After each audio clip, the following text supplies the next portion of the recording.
Oh my word, we're here again. We're doing another show within a 7-day period. I don't believe what's going on. And it's an actual play. Really last minute. Thank you everyone for joining us. It's going to be a whole heap of fun, hopefully. We're doing something steampunk. It's been a really long time since I played anything steampunk. It's going to be mad, cap, capers, pulp, action. Shall we start the stream? Let's play Cogs, Cakes, and Swordsticks. Oh, do you know what? I'd really love some cake right now.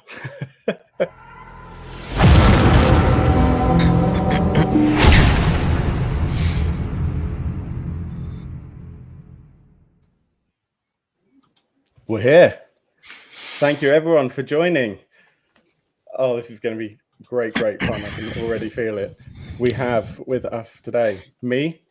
Hello.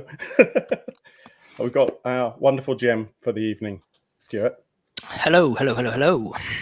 Thank you very much for my pleasure, Phil. My pleasure. It's a game I love. I've got, for those of you who don't know it, it's this book here, Cogs, Cakes, and Swordsticks. It's a cracking book by Dr. Lynne Hardy. Well worth the pay, well worth the money. You may know her from such things as Call of Cthulhu and the upcoming Rivers of London RPG that she's working on at the moment. Can't wait for that.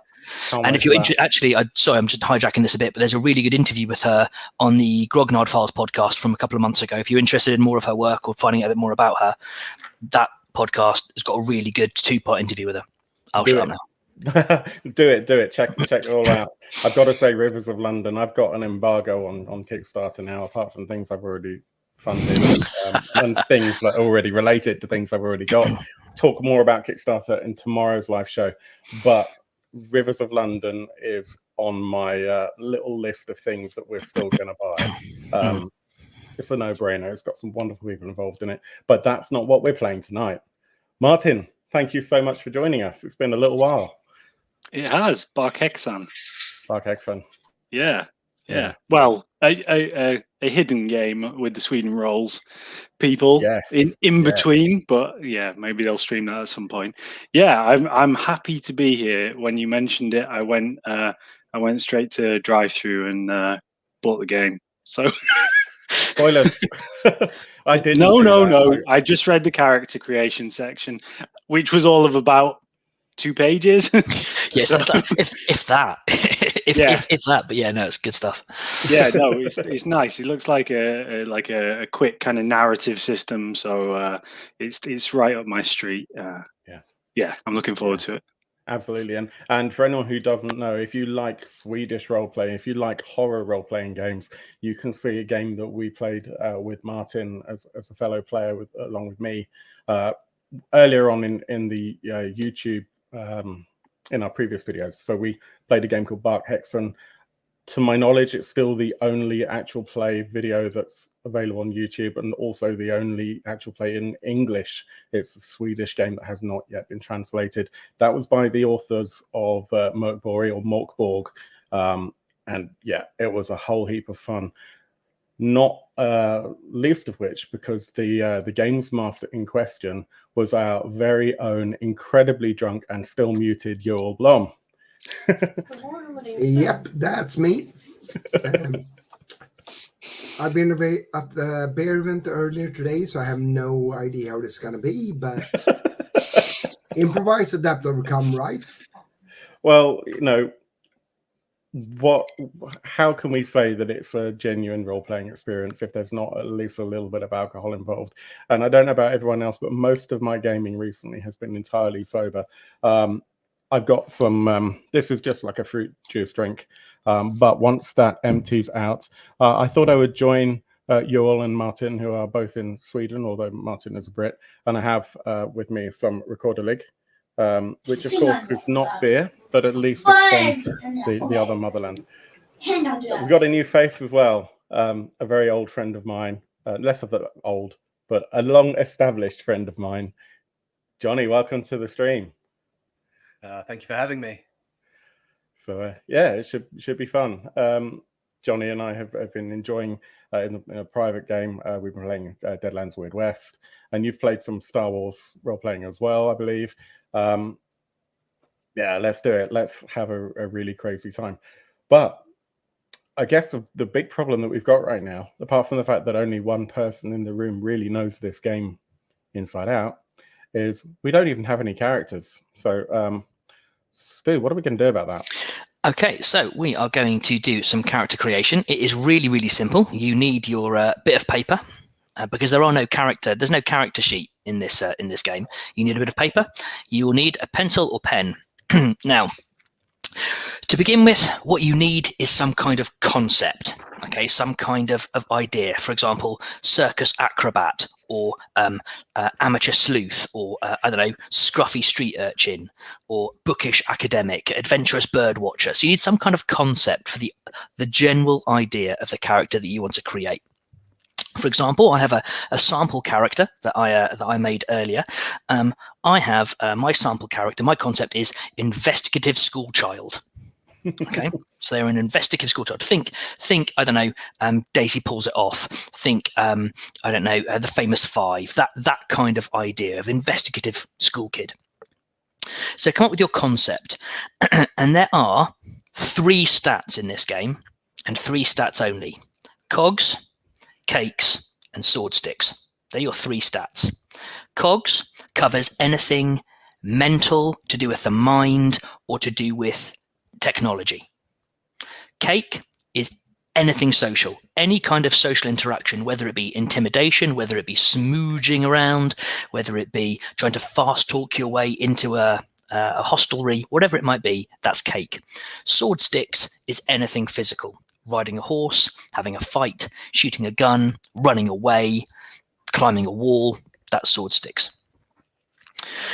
And you need to come up with an attribute for each stat. Okay, so my inquisitive, investigative schoolchild is called Elspeth Babbage. Okay, her cake is plucky young upstart. Her cogs is top marks in the mathematics championship, and her Swordsticks is anyone for tennis. Okay, and I'll explain what that means. Because the way this game works, okay, is you have your 3 stats. One of your stats is a +3 and one is a +2. Now with Elspeth, her top stat, her +3, because she's an inquisitive schoolchild, is going to be plucky young upstart. So that is a +3 to that stat. The other 2 stats, her cogs, top marks in the mathematics championship, and Swordsticks, anyone for tennis, are a +2. Now, in this game, the mechanic is very simple. Most you guys know what a role-playing game is, but if you have to make a dice roll, you take your 6-sided dice, because that's all you need, you roll it, and you add a score to it.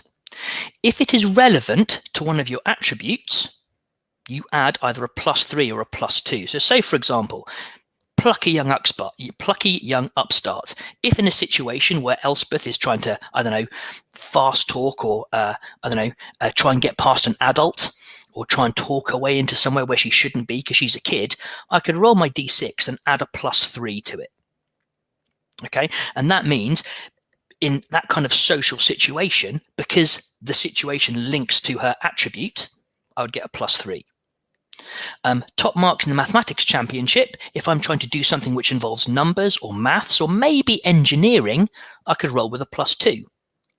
With Swordsticks, anyone for tennis, if I'm doing anything physical which involves, I don't know, swinging a racket or bat-shaped object, a saucepan or a frying pan maybe, or hitting a small, mostly spherical object, or throwing something, or maybe running very short distances and back again, I could roll with a +2 because it's relevant to tennis. If it's not in any of those situations, so I don't know, I'm trying to talk to an equal, for instance, or I'm trying to fire a gun or ride a horse, I'd roll my d6 with a +1. Okay, so your attributes have to describe something about the character, but have to be vague enough that you can use them in different situations. Okay, so you need to come up with the concept, you need to come up with which is going to be your primary stat. So say, for example, if you are a circus gymnast or a circus strongman, you might go, okay, well, my main stat, my +3 is going to be Swordsticks, because that's anything physical. Okay, if you are a tinkerer or an engineer or an inventor or even an academic, your +3 might be Cogs. If you are a dandy man about town or a socialite, it might be cake. Okay, or even, I don't know, if you might be a scruffy oik on the streets of London, begging off people. So that might be, got any change, governor? Might be your cake stat, and that could be a top one. So think about some ideas, and that's it. That's the game. There's one more rule which I'll talk to you about in a moment. I know that Phil mentioned in the Discord some ideas he had for characters.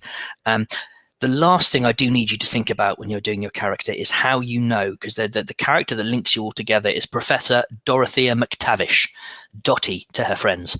And we'll talk a little bit more about her in game. But how do you know? You need to have some kind of connection with Professor McTavish, and she is an author, philanthropist, adventurer, explorer, celebrity, academic. She is hugely famous, so she's a very well-known figure. Almost like a Victorian steampunk rock star. But think about how your character might know her in some capacity. How might you have encountered her well enough to receive an invitation to an event?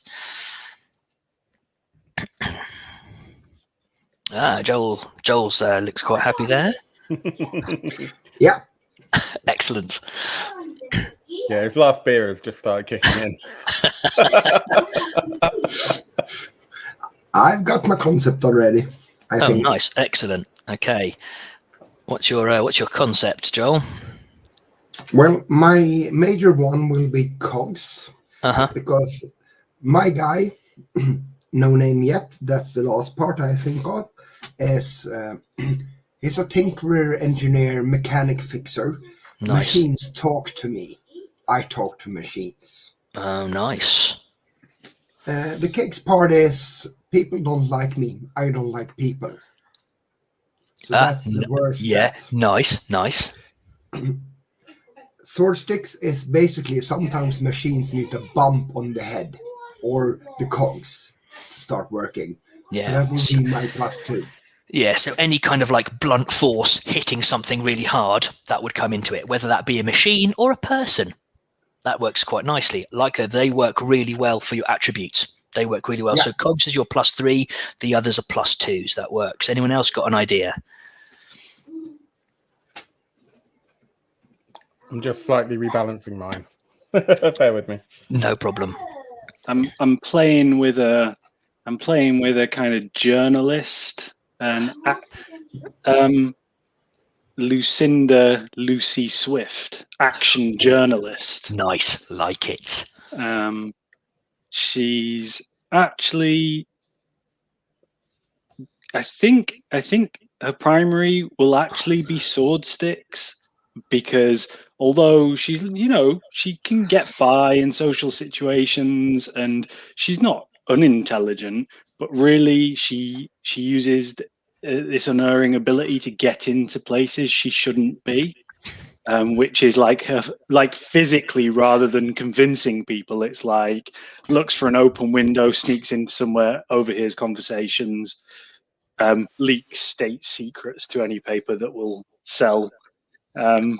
the story. So yeah, maybe come to the attention of Dottie because she's broken a couple of stories that interest her, whether that's in a good way or a bad way. Maybe she wants to shut her up. Maybe she wants to employ her. Whatever, it's got her an invitation to this. Whatever. Okay. Nice. Right. Okay. Love it. I haven't come up with a character name yet. Don't worry. There is a. I'll put it in the chat. But there's a great. I found a list of most popular names from the 1880s in Victorian England. So I've just put the link in the private chat if anybody wants to look up names. You don't need to come up with a full name. I love coming up with surnames for characters, but I had a few. I have a few versions for Elspeth when I created her as a temporary one. But have a go. Just whilst we're thinking about it, just so we know, for those people who are playing along, everyone's human. Okay, it's steampunk. This game in particular is set in Victorian times in England. Although there are various in the book, there are links to some descriptions of some of the other countries. But in my world, England is very much on tenterhooks. There's tension between the English and the Dutch. For a mix of reasons that may or may not come up in this game, that may not. There is some tension between England and America, but when isn't there? Let's be honest. Due to various technological threats from Britain, but it's all everyone's human. Although you can quite easily make up like a pneumatic automatons. You can do all kinds of stuff with this game. It's really simple. So you're just trying to put me between a rock and a hard place, because in my real life, my boss is Dutch. It's Dutch, right? So that's what I'm going to have to be really that is exactly right. So my character is he's a roguish watch collector, and he goes off in search of the most valuable pocket watches, and he has a large collection of them. So his primary stat is Swordsticks. With the declaration of just in the nick of time. Oh, nice. So when he's under pressure, or if there's something that just requires that little bit of finesse, he can just nail it. Obviously, we all know that when you're in search of valuable artifacts, there's always a puzzle. There's always something just stopping you as the hero from reaching it easily. But luckily, with my secondary stat of Cogs, it's really not that difficult. So nice. He's pretty good at just figuring out that puzzle. And he sometimes works on behalf of others, does commission work, and his cake stat is my service is definitely worth it. Okay, yeah, nice. Like that a lot. And we're still waiting on coming up with a name for your watch collector. Yeah, give me some brain power and I'll manage it. Yeah, no problem. We've got Joel's name. It's popped up in the chat. Like that, Joel. Nice. Frank Cogswell. Lucinda Lucy Swift. Johnny, how you doing? I've gone with... I picked up on your idea of like a circus performer. So yeah. I think he's going to be a traveling circus performer. But he perhaps has quite light fingers. Likes to, acquire things that he doesn't necessarily need to pay for. So Cogs, I've gone with you can check my pockets if you like. Cake, social, that's roll up. See the magnificent feats. Oh, so any kind of performance or showmanship or gift of the gab. Nice. Yep. And Swordsticks, I've just got like some sort of like knife juggling tumbler. Yeah. Yeah. Cool. Yeah, no, that works. Have we got a name for your traveling circus performer? I looked at your list. I like the name Lewis, and so I thought I'd call him Lewis Barrel. Lewis Barrel. Barrel or Barrow? Barrel. Barrel. Yep. Barrel. Yeah. Lewis Barrel. Okay. And I'm Rufus Crow. Rufus Crow. Nice. And just lastly, just so I know, those so we've got Lucinda Swift's links to Dorothea McTavish. There's some kind of story link to that. I think maybe she's used you to hunt down some leads for her, or paid you to do a little bit of investigating. Okay, cool. And I've worked on the two other stats because my Swordsticks was getting into places I shouldn't be. But my cogs is read the dailies, and my cakes is minds her P's and Q's. Nice. So she's just kind of very average at both of them, but doesn't tend to offend anyone. So nice. I like these. They're all nicely vague, so you can try and twist them for some different situations. Be assured though, if I don't buy it, I will say no. Okay, so what links do you guys have to Professor McTavish? I imagine I fixed machines for her. Because she's more of the intellectual one, not the mechanical and connection with the machines parts. That's been my job. Yeah, very much so. She is she uses stuff. She is an adventurer. She's an explorer. She wants those gas-powered grapple guns. She wants steam-powered rocket boots. She wants all kinds of stuff. But yeah, you're the guy who makes them and fixes them. Nice. Okay. So yeah, so you've done some valuable work for her. Johnny and Phil, what are our connections to Professor McTavish? She needed one of these newfangled clockwork sextants. Nice. She was going on her last voyage.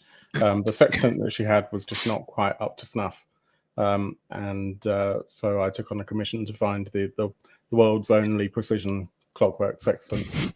Like it. Brilliant. Yep. And Lewis Barrel, how do you know the dashing? I think we know Professor McTavish. She's perhaps I've got a bit of a reputation as being somebody that can acquire certain things that are difficult to get hold of. So she's needed a map previously, and has perhaps hired me to acquire that for her. Nice. Yep, that sounds pretty good to me. Okay, so we've got Frank Cogswell, the tinkerer, machinist, engineer. We've got Rufus Crowe, adventurous watch collector. Lewis Barrel, traveling circus performer and light-fingered shenaniganer. And we've got Lucinda Lucy Swift, action journalist. Okay, so and for any of you who are watching who have a real precision and perfect interest in historical accuracy, prepare to be vastly disappointed. I play fast and loose in this game with any kind of real historical accuracy. So we all know that the first Spinosaurus was discovered in the 1850s. Not in my game. So just so we know. So let's get this show on the road. Right. So the year 1883. The place, London. Dawn breaks. The thick smog, those pea supers of Victorian London with all the factories hasn't quite formed yet because the factories have been silent overnight. It's a relatively clear day, quite warm, quite bright. On an early summer's day, not too hot, but a little bit cool. It's just still that early morning. It's maybe 7 or 8 o'clock in the morning. Where do we find you, Rufus? I'm in the markets. I'm cruising through the markets, the stalls, the vendors, looking to see, particularly the antiques dealers, looking to see if they have anything which is particularly interesting and underpriced. Nice, interesting. Lucy Swift, where do we find you? I think she's probably tracking down a lead in among some warehouses. She's heard rumors of some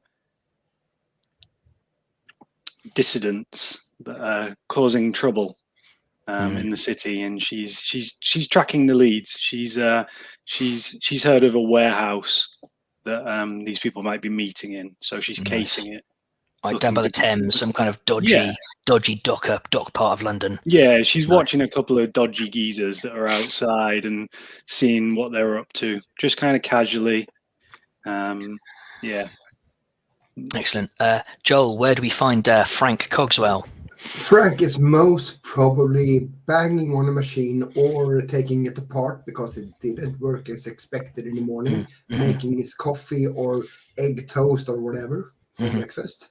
It should have been working automatically. It didn't. So he's pissed. Yeah, your neighbours are not happy as you're pounding on this machine with a wrench or some kind of hammer. You'll hear your neighbours going, "Will you shut up?" No, I won't. Excellent. And where do we find Lewis Barrel at 8 o'clock on a weekday morning? He'd be setting up. He'd be in the main tent of the circus, helping set up, perhaps cleaning up from the previous night's show. Nice. Maybe getting a bit of practice, organizing the troops, basically. Okay. All right. So Frank and Lewis, because you are at your homes or your place of residence. Okay, as you are banging the way, you hear Lewis. You see a small figure. Some kind of scruffy urchin of indeterminate gender runs up, clutching a rather fancy bit of cardboard or rather fancy envelope, and goes, Mister, are you Lewis Barrel? I am indeed. Got this for you. It's an invitation, sir. One of the lucky few. Professor McTavish has finally come back. She's come back from Egypt, and she's going to unveil her latest find. The whole city's talking about it. And they thrust this envelope at you, and then holds out their hand expectantly. I dip into my pocket, toss him a coin, and say, "Get out of here, urchin." Thanks, mister. The envelope off of him. And runs off.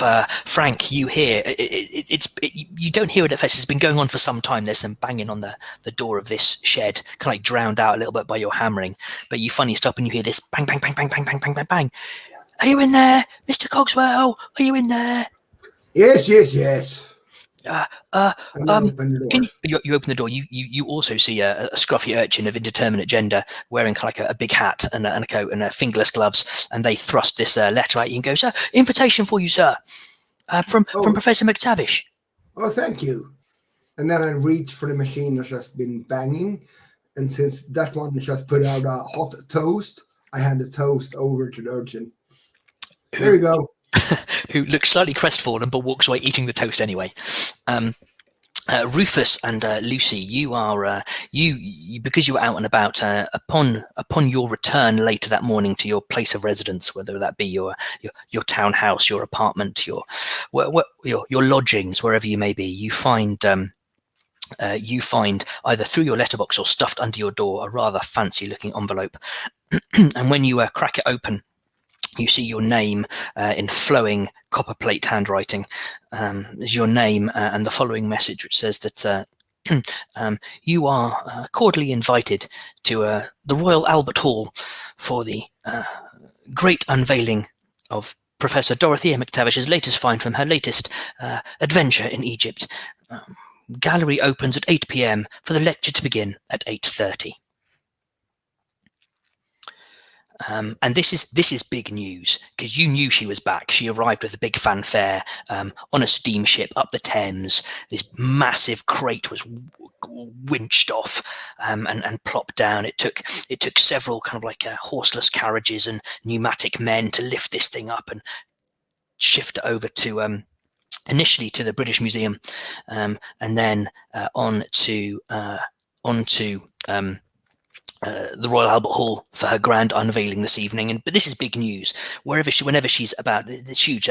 She is world renowned. She is famous. There are tales told of her exploits. The penny dreadfuls write these lurid, pulpy accounts of her various exploits. Their stage plays have been written of her escapades. The most recent one only closed after an astonishingly successful 18-month run, which was Professor McTavish and the Sky Pirates of Amsterdam, was a particularly. It could have run for years, but there's always new material. So this is big news that you've received this invitation. And the Royal Albert Hall, it's going to be swanky. It's going to be big, flashy. It's going to be huge. amounts of the glitterati. The best and brightest of London will be there. So you've got several hours. What do you guys do for the rest of the day? How long do you spend any time getting ready at all?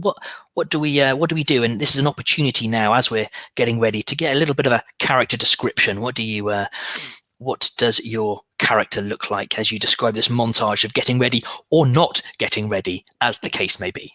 Let's go for Rufus. I think Rufus, having gotten back from the market, the first thing he does, he has a look at this letter, and then he goes, well, okay, 8 p.m., and he gets his pocket watch and calibrates it and everything, and he goes back in. Right.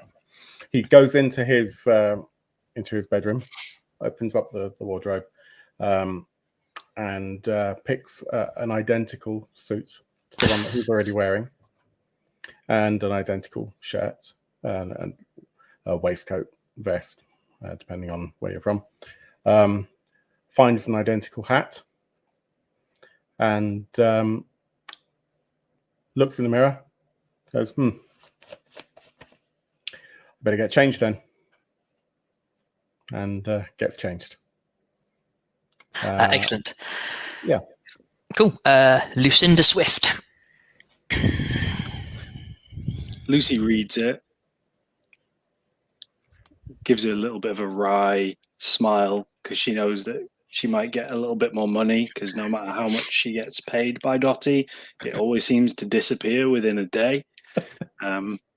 Looks around the flop house that she's currently in, looks down at the clothes she's wearing, and kind of gives a very similar brush to the one that Rufus just did, but like large bits of caked on mud kind of fall off her, and just kind of brushes that off, shrugs like, is there really any point?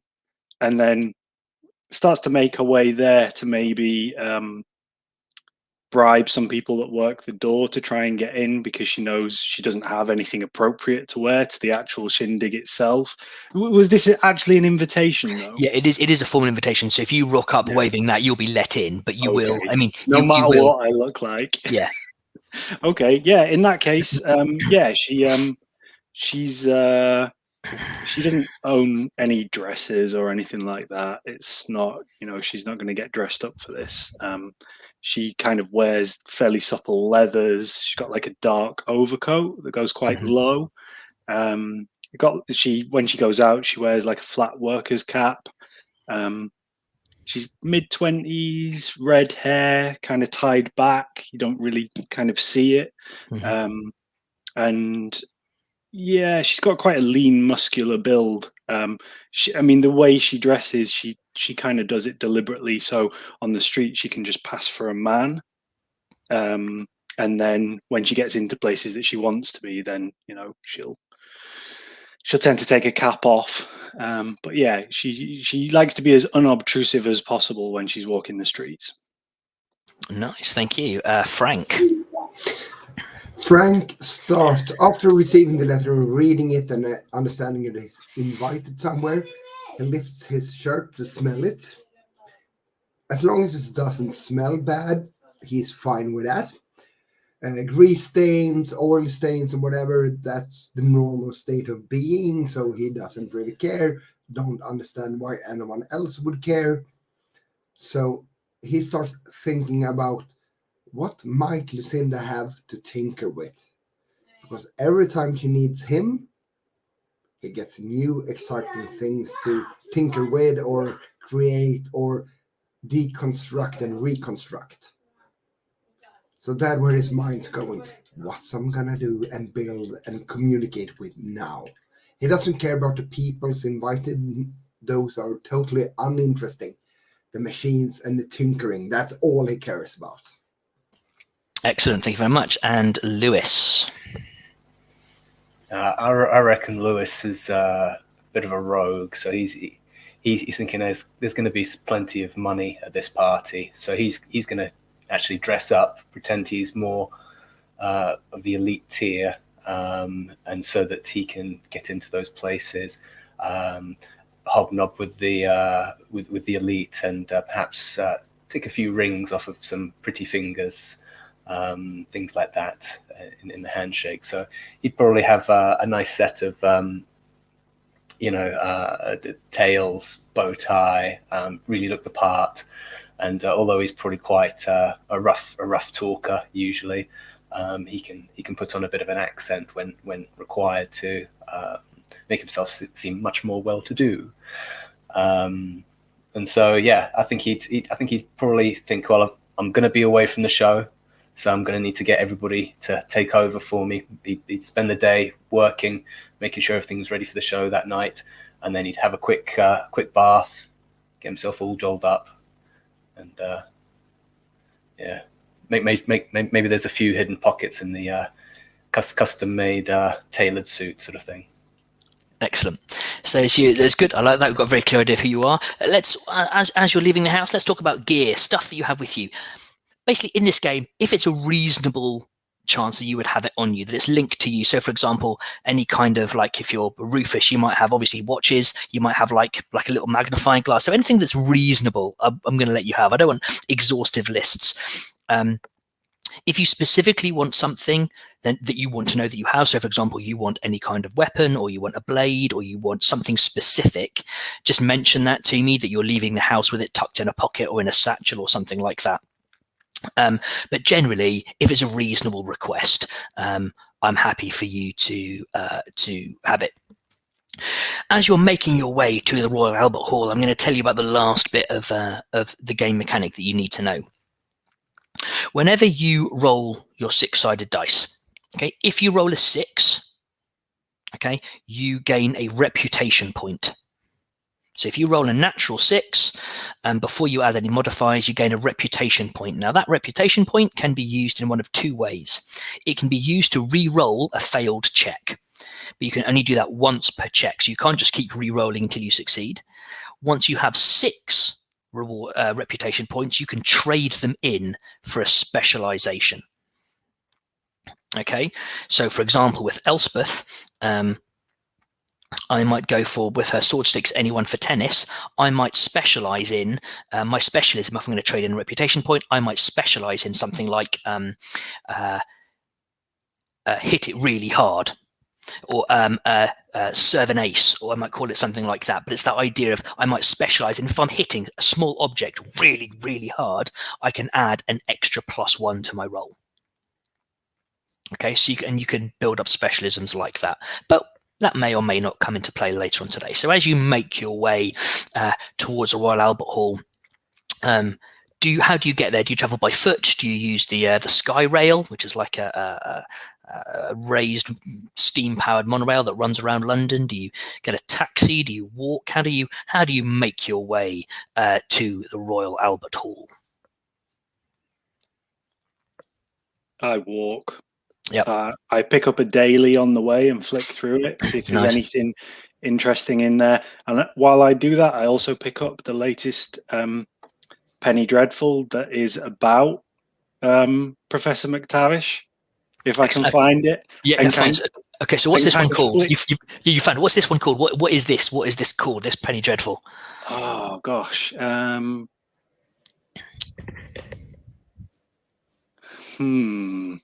Have a think. How well known is her latest trip to Egypt, or is this like is this only just broken? It's only, everyone knew she'd gone, but she's literally only been back like 2 days. So this is, I mean, it's everywhere. When you flick up the page, the first 4 pages of the daily are all about speculation about what she's found, analysing her outfit, her hair, who she's been seen with, because she is such a big name that just the front pages are filled up with that. Okay, so it'd be like Dottie meets the Mummy or something like that. Yeah, then. Yeah, love it. Yeah, excellent. And just kind of flick through it and like chuckle a bit, and then put it in my back pocket, and then go back to the paper. I'm just going to walk. I'm not going to take anything else. Okay. Anybody else do anything particularly difficult or different? I'm going to walk. There's no way I'm trusting the mechanics of the commute. Those are hacks. So no, I'm not trusting them. I'm walking. Okay. I'd rather walk for 3 days than ride one of those machines that I haven't checked. Okay, thank you. Rufus, Lewis, how do we get there? So I'm definitely walking as well. I'll grab one of my many canes at the door and just walk very kind of nonchalantly. It's probably a mile or so. Okay, and Lewis. Yeah, I think I'd walk as well. Probably on my way out, just pick up a set of lockpicks and put into the secret compartment. And as I'm a bit of a knife juggler, perhaps there's also a compartment there for a small stiletto knife or something, just in case I get into trouble. Who knows? Who knows what will happen? So you make your way, and the place is heaving. I mean, the crowds have gathered, waiting to see Dottie McTavish. I mean, there's people, and as you approach, you see like a wall of police. It's a combination. It's mostly human, but every now and again you see some of these newfangled automatons, pneumatic police officers who are about 6 to 7 feet tall. Brass, they're kind of wearing uniforms. They form this link, and there's people surging forward, desperate to get in. Tickets for this place are like gold dust. But you see there's kind of like an entry point where people are checking tickets. And as you kind of walk up, you flash your ticket, and kind of the barrier is slightly parted, and you squeeze through. Although Frank and Lucy, you are looked at quite askance. By the ticket checkers for your lack of appropriate attire, but as you thrust the envelope in your face, it's about to happen. They let you through, but it's about maybe 10 to 8. What do you do to fill the time? Let's have a little montage. Lewis, go. Oh, I'd be going with all the where the money is. I'd be following the money. Yeah, grab a punch. And give me a cakes roll, and add your +2 to it. It's a 5. Nice. So you get with a 5. That's tricky. So you manage to acquire £5 worth of jewelry. So that's a tidy profit, my friend. As you smooth talk, slipping a ring off a finger, pickpocketing here and there. So you've gained £5 worth of jewelry and rings and things like that. Rufus.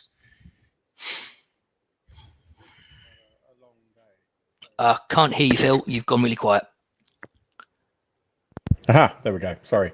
Rufus has had a long day. I need a drink. So I'm going to see if I can spot,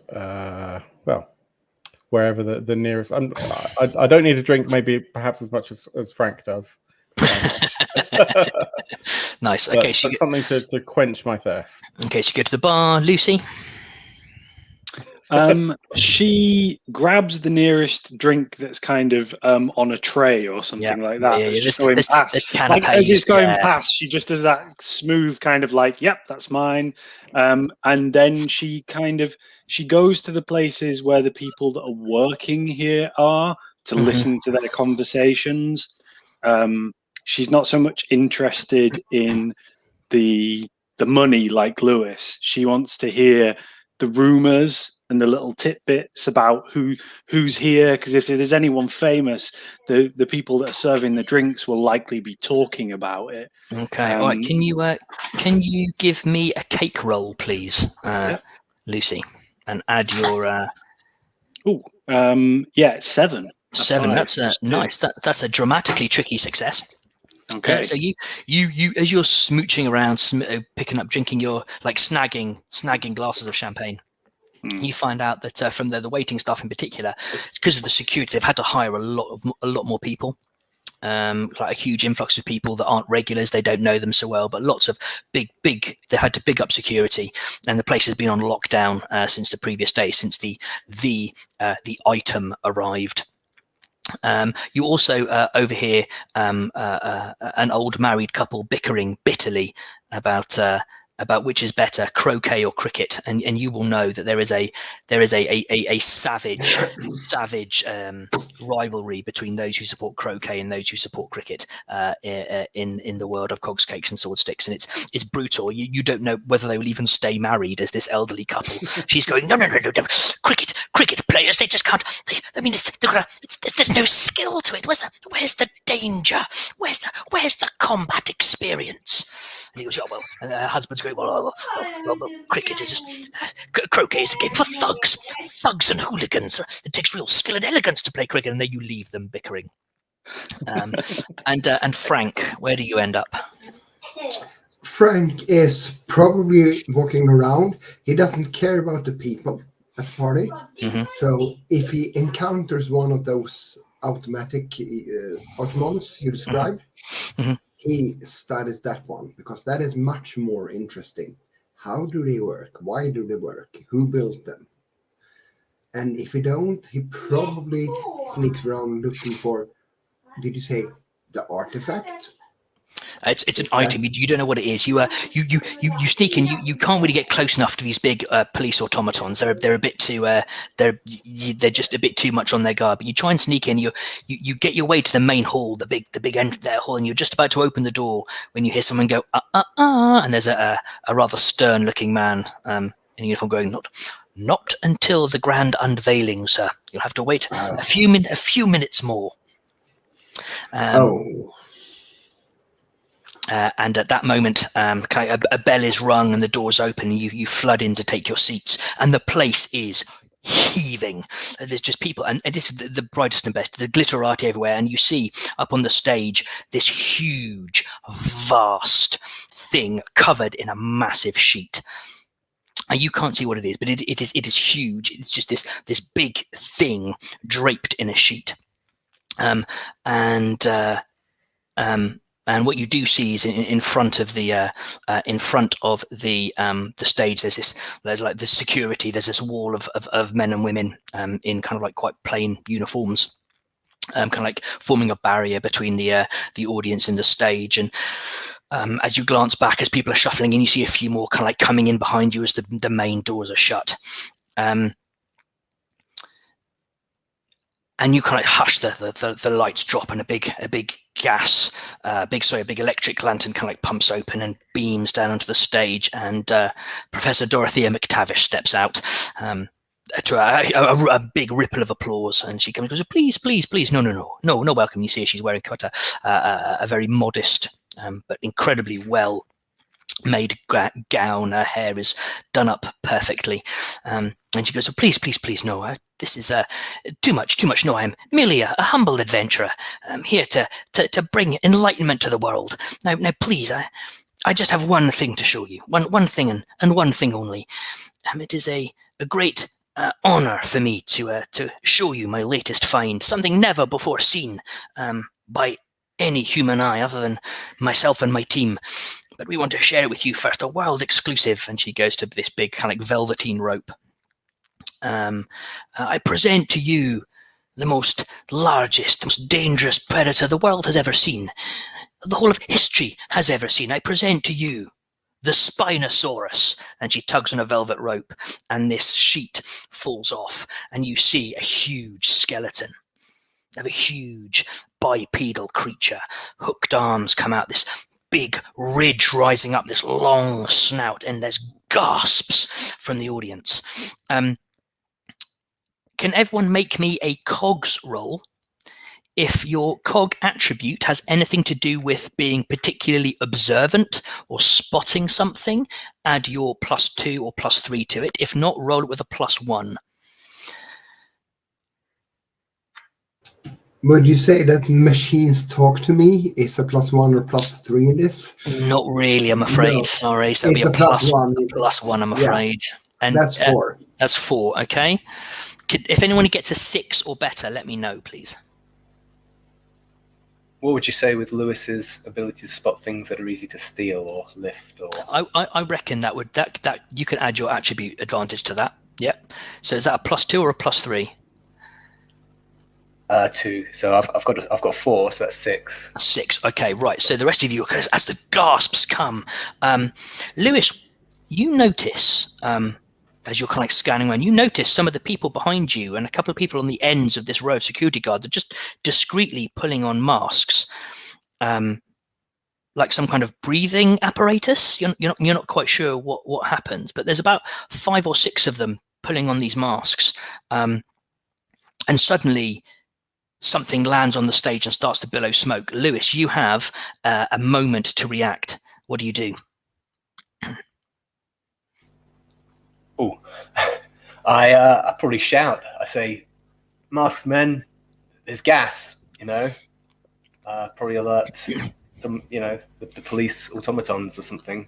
Okay. Well, there's no automatons in there. It's all security. But at this point, everything then kind of kicks off. This thing explodes and things start to, there's a huge amount of smoke filling up the place and people are coughing.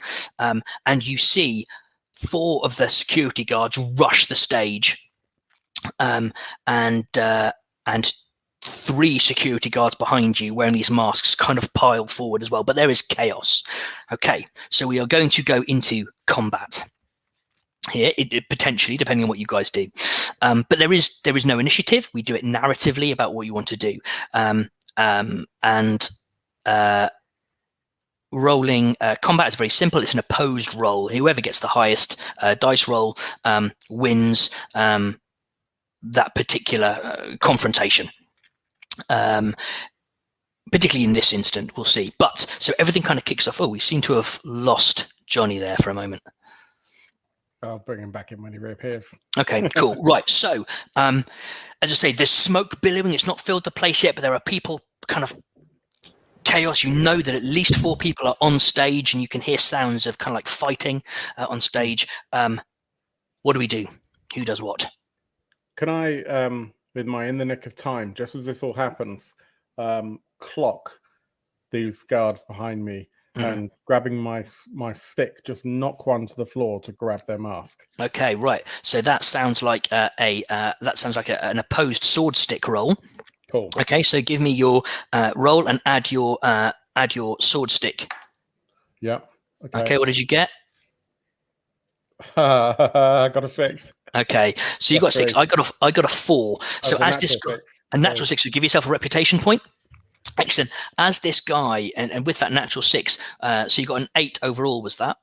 9. 9 overall. Oh, nice. So you do the almost impossible. So as this guy runs forward, you jam your cane in his legs. He falls forward, and as he falls, you rip his mask off in one movement and stick it on your face, and he starts to cough and splutter. But you are now can breathe quite easily. And as this guy falls, he kind of bangs his head on the floor and is dazed. Who has an idea for what they want to do next? I could go. Yeah, go for it, Frank. Yeah, where's our host? She is on the stage currently with 4 people piling towards her. You can't quite make it out because the smoke is billowing from this thing that was thrown on stage.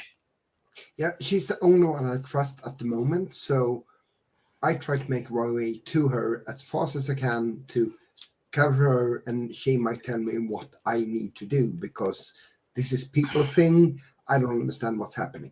Okay, so give me a sword stick roll, and I would say as you're kind of barging your way through people, your attribute, your +2 would work for this. So give me your +2. That is then a 7. A 7, nice. So you kind of like power your way through. You just kind of you're batting people out of the way, and you kind of get to the stage, and you pile on. And as you kind of like get up onto the stage, you kind of like see her struggling. You see her punch one guy across the jaw, and he staggers back, but 2 others jump on her, and one guy turns and looks at you, and sneers, and he pulls a knife from his belt and sneers at you, and you can see the sneer in his eyes behind his mask. Lucy or Lewis, what are we going to do? Who's next? I'm going to grab some sort of handkerchief that I've got, maybe wrap it around my face, trying to give myself a bit of protection from any of the gas. And yeah, I think I'm going to sort of head towards the stage. Perhaps not get onto the stage, but perhaps looking for opportunities for theft. But also, if there are some bad guys nearby, perhaps use my knife to sort of disarm them, take one of their masks like Rufus did. Okay, right. So there is one guy who's rushed past you. So if you give me, this is going to be an opposed sword stick roll. So as you kind of pile up, as he kind of runs past, you slip out with your knife. Give me an opposed sword stick roll. Tell me what your attribute is for sword sticks again. How do I know that? You wrote it down. Did you decide it was a +2 or a +3? What was your attribute? Could it be applied? I think it was knife juggler, wasn't it? Knife juggling, yeah. So roll your d6, and well, I think with a +2 for Swordsticks, was it? Yeah. Dear. So I've got a 4, so it's 6. Okay, great. So I rolled a 3. So as he kind of like comes past, you step up and you kind of like slash him across the back. Again, kind of like you don't quite manage to get, but you manage to wrestle the mask off him. And then kind of you don't quite get it on your face though. So you're kind of like faced off with this guy on the kind of in the aisle as he spins round and kind of starts coughing, but he kind of pulls out his own pulls out some kind of like short club and smacks it in his hand and is going to go for you. Lucy. Okay. Lucy's not going to get into combat. She's going to try and use her skills of getting into places she shouldn't be. She's going to dash forward and she's going to try and get underneath the stage. Nice. To try to see if there's any trapdoors or anything she can open to maybe provide a route of escape for the only person that pays her bills for her. Okay. So she's going to try and sneak under there. She's going to look for a place that she can get under the stage and try and get under there and provide a route of escape if she can. Okay, right. So give me a sword stick roll to try and see if you can get through and down and under. Okay. That's a 4, so a 7. A 7, yeah. So you kind of dive down. You kind of manage to worm your way through that quite slim, athletic build. You kind of like power your way through. You see a bit of a loop behind the velvet curtain. Hang on, so you see a bit of a loose board. You kind of like put your boot in it and kind of like slide underneath into this very dark, very dusty place. It's crammed full of odds and ends, but you do see a bit of a trapdoor up above you. Okay, she'll probably have like her arm over her face while she's doing it, like her overcoat pulled up or something, trying not to get affected by whatever this gas is. So. Nice. So you can manage to yank on this lever and this trapdoor opens. Rufus. My apologies. Got a little bit distracted with some production issues in the back end. What do we see here? Yeah, at the moment, you've got the smoke is getting thicker. More and more people are coughing. You're fine. You've got this mask on. You see Lewis. You see a man facing off, dressed very finely, facing off with a knife against a man with a club. You saw a rather grease-stained gentleman kind of like powering towards the stage and scramble up, facing off. There's this man kind of like coughing on the floor. Okay. Next to you, and you thought you saw a scruffy-looking person dive beneath the stage. Okay. That grease-stained guy, I think I recognize him. I think you might. I think when we last saw our benefactor heading off to sea, I have a feeling that he was there servicing the engine just as I was fitting this giant sextant. And I think I don't think we've ever spoken, but I'm pretty sure that we're probably aligned here. And the fact that he's facing off against one of these people who clearly clued in, I think he needs a hand. So I'm going to rush over there and I'm just going to try and twat this guy on the back of the head. Nice. Not the grease stained guy, but the other guy. Yeah. Okay. So you bow your way. This is going to be an opposed sword stick roll. I'm going to give you an extra +1 to whatever you're rolling because it's 2 against 1. He's not expecting you, and I'm going to be rolling. Oh dear.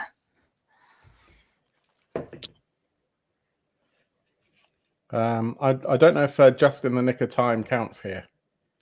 I'm not sure it does. I'm not sure it does. Not quite. But so you'll be rolling with a +1 and then an extra. So we'll be rolling with a +2 anyway because I gave you an advantage. Okay. So that makes it a 6. A 6, nice. So Frank, you're facing off against this guy, and suddenly a person you think you sort of recognise runs up and just belts this guy across the head with a stick, and this guy just hits the stage hard. But what you do see at this point, you see a trapdoor flop open, on the stage. But what you see is these two men. One of them has managed to get something across Dottie's mouth, Professor McTavish's mouth, and she's struggling like some kind of cloth. And the two of them are dragging her out of off the stage. And you see another kind of like quite another one of the security guards, again quite a burly woman, step up, and she pulls a pistol from a shoulder holster and points it at you, and says,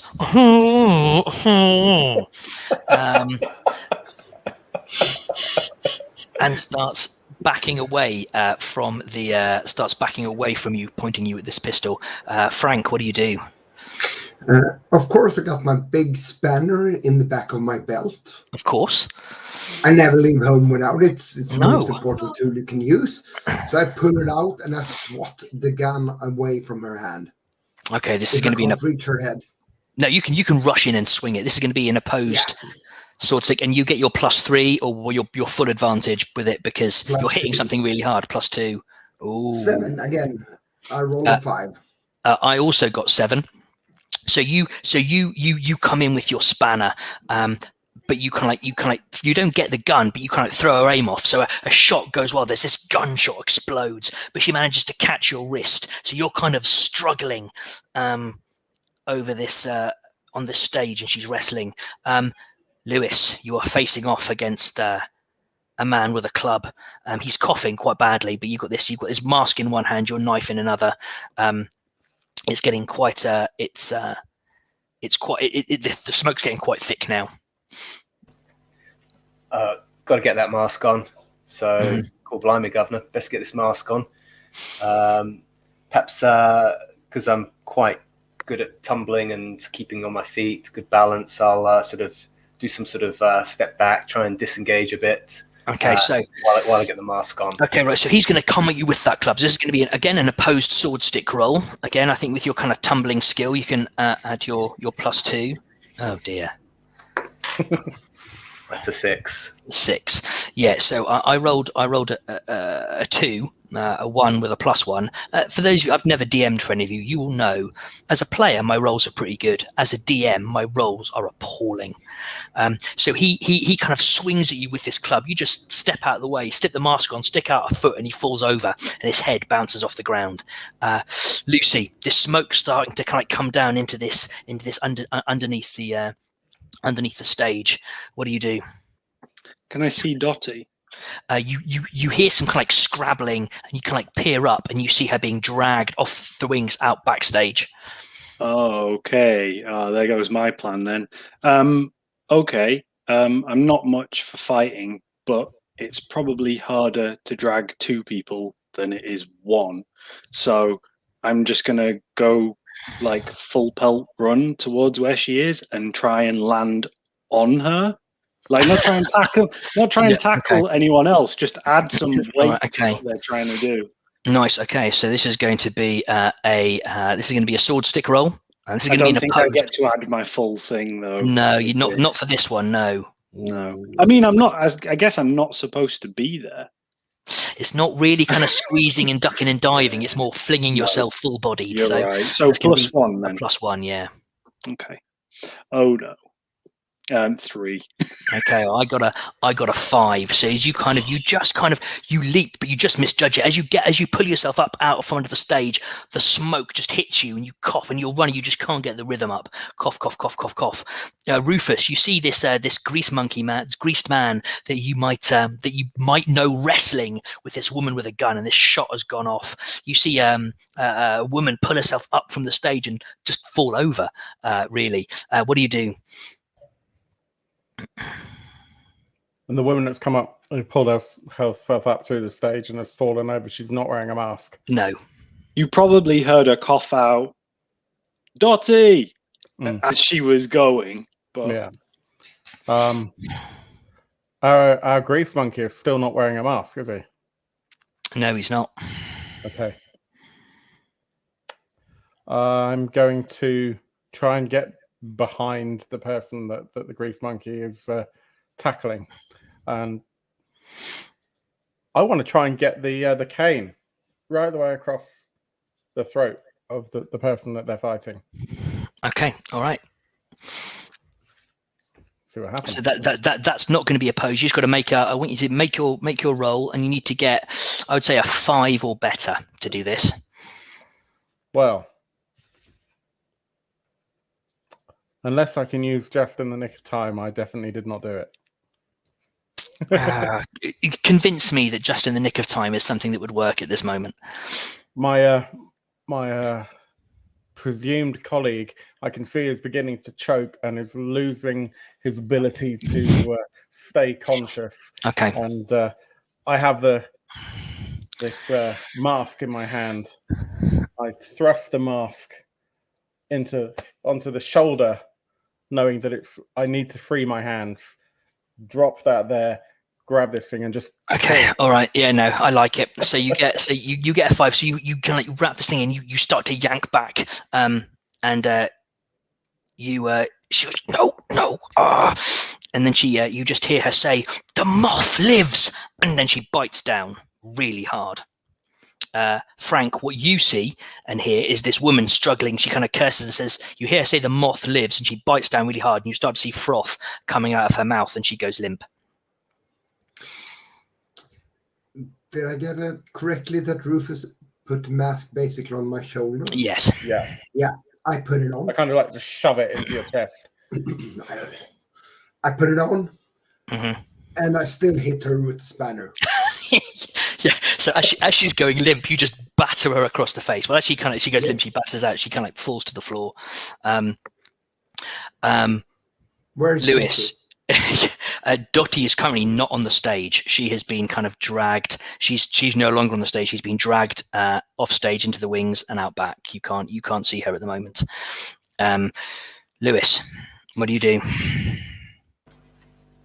I think I've got to follow where they were taking Dottie. I think, mm-hmm. Unless there's somebody that I think ought to have my help, I'd probably be going for the one person that I'd probably know there. Yeah. So. Okay, so you bomb to the stage, and as you run off, you've left kind of like you've got 3 people, 3 of these security guards kind of on the floor. One frothing from the mouth that you can see, and you can like sprint past onto the stage. You see these 2 people crowding round somewhere where this gunshot went off. You see a red-headed woman kind of like lying on her hands and knees, getting herself up, and you can like bomb past them into the wings now, into the back. Lucy, what do you do? Am I unconscious, or did I just fall you down because I rolled coughing? badly? Yeah, you rolled badly. The coughing kind of like made you cough, so you kind of stumbled, but you're okay to move. Okay. How far away was it from like where Dottie just got dragged off that I saw? What kind of distance is that? 10, 12 feet. Not okay, not that far then. But she's been dragged off. She's no longer there. And you see this very well-dressed man sprint past you out of the wings, kind of a knife in one hand, mask on. What do you do? I'm after him because he's probably going to go and stab her. Like he's someone with a mask on, like the other people that are attacking. He is dressed very differently, out. but I can understand that. Yeah, so you run after him, and as so Lewis, you barrel out into this backstage area, and Lucy, you can like cannon after him, and what you see is these 2 people. One person has pulled out. Has got twin pistols and is pointing them at you, and shoots. So just give me a sword stick roll, please, to dodge these bullets. It's a 6. It's a 6. Okay. Am I just getting a +1 to this? Or? Yeah, just a +1.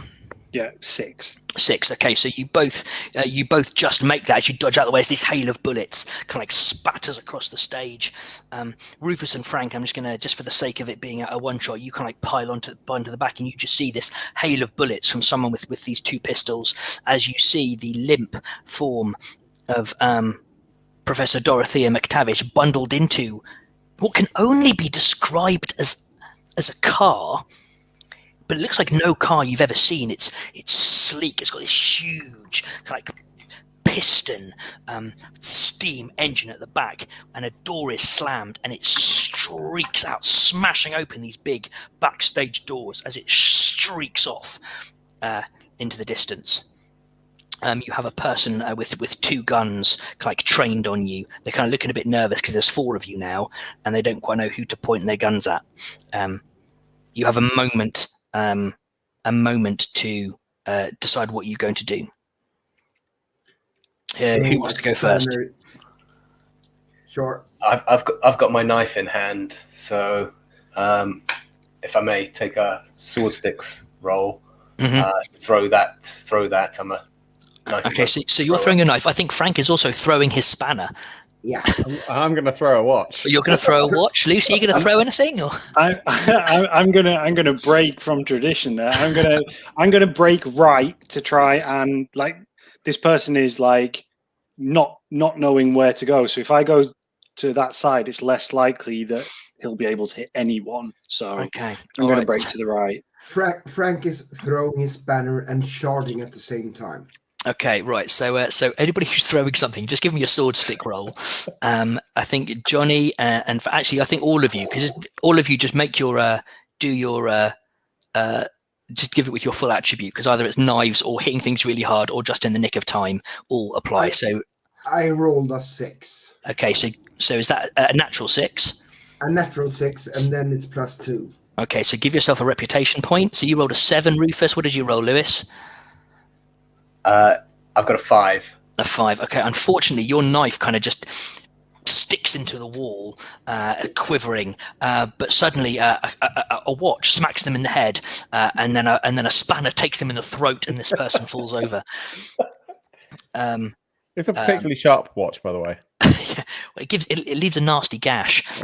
Lucy, you can like dive to one side, and this person kind of tracks you a bit with the gun, and that's when you get the watch spanner combo. And then Frank steamrolling over to this person as they hit the deck.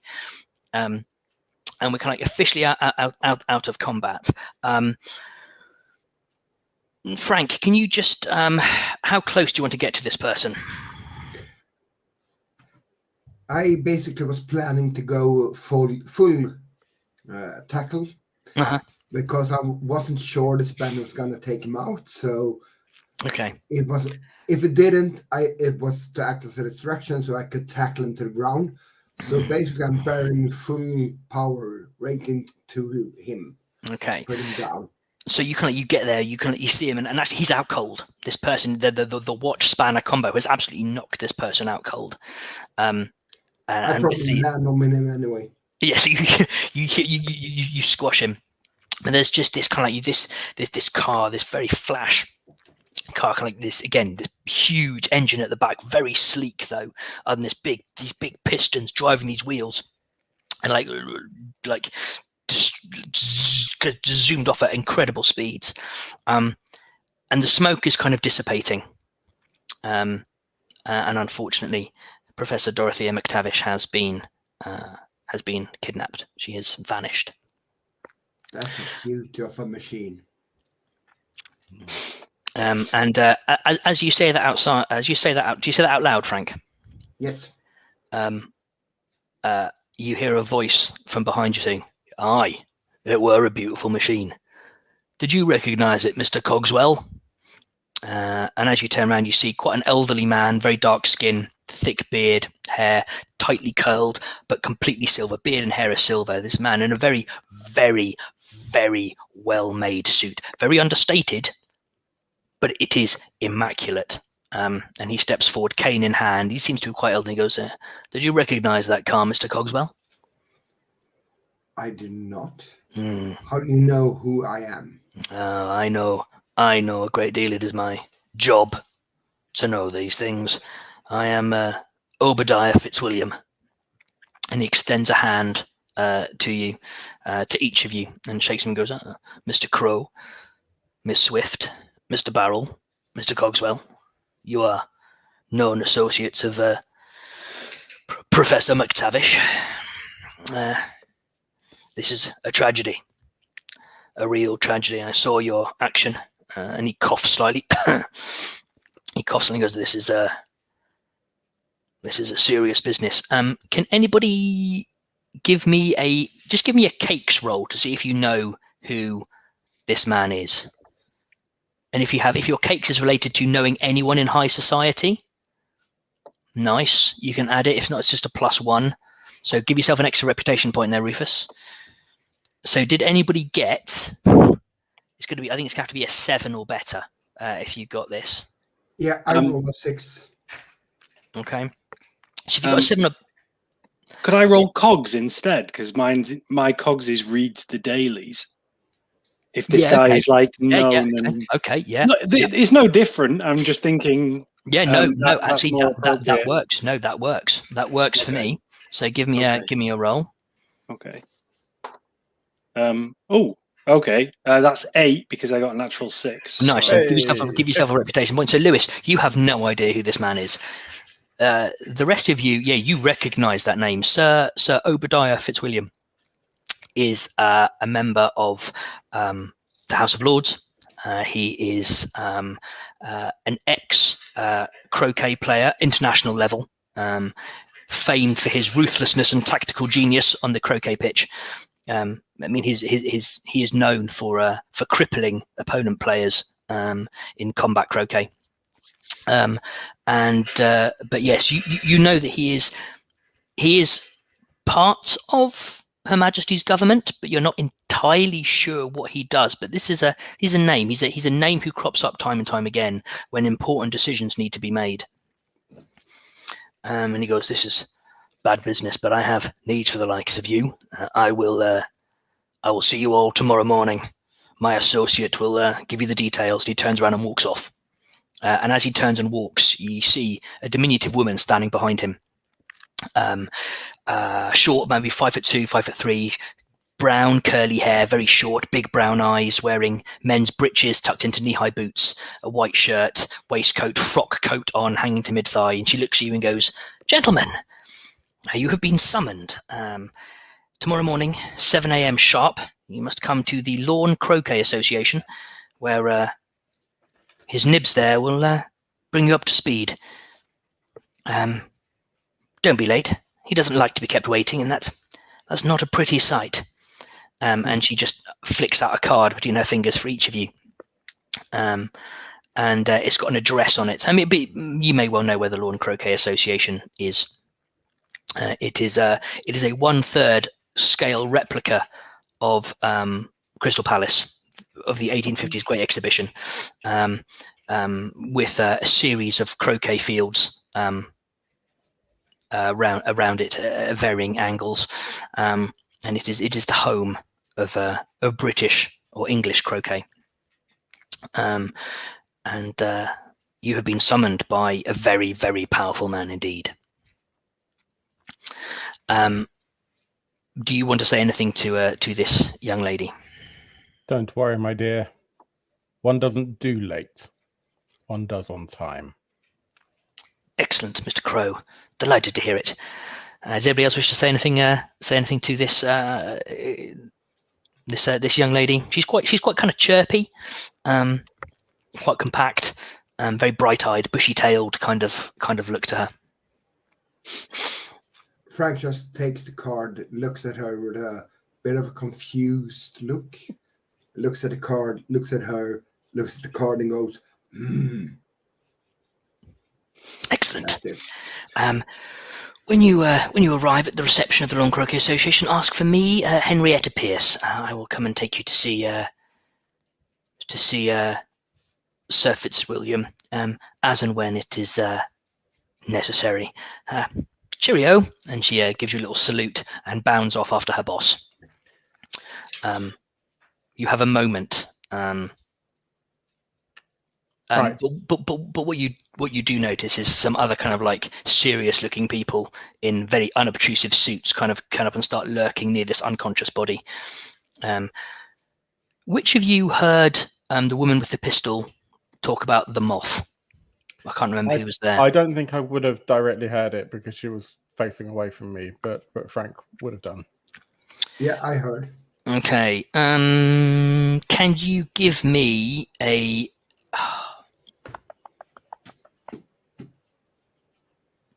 This is going to be a Cogs. Actually, just we'll narrative this.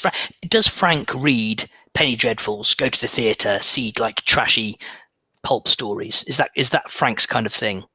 He would if it also includes machines or technology. You've probably seen one then. So the moth is like is in many of these many of Professor McTavish's stories and of tales of daring do. Often her foil, her nemesis, is a shadowy figure called the Moth. She is Holmes, he is Moriarty. They clash several times, never a conclusive victory. So you know that this name is something which kind of crops up quite a few times in these stories, but that's all you really know about him or about them. What'd you guys do for a moment?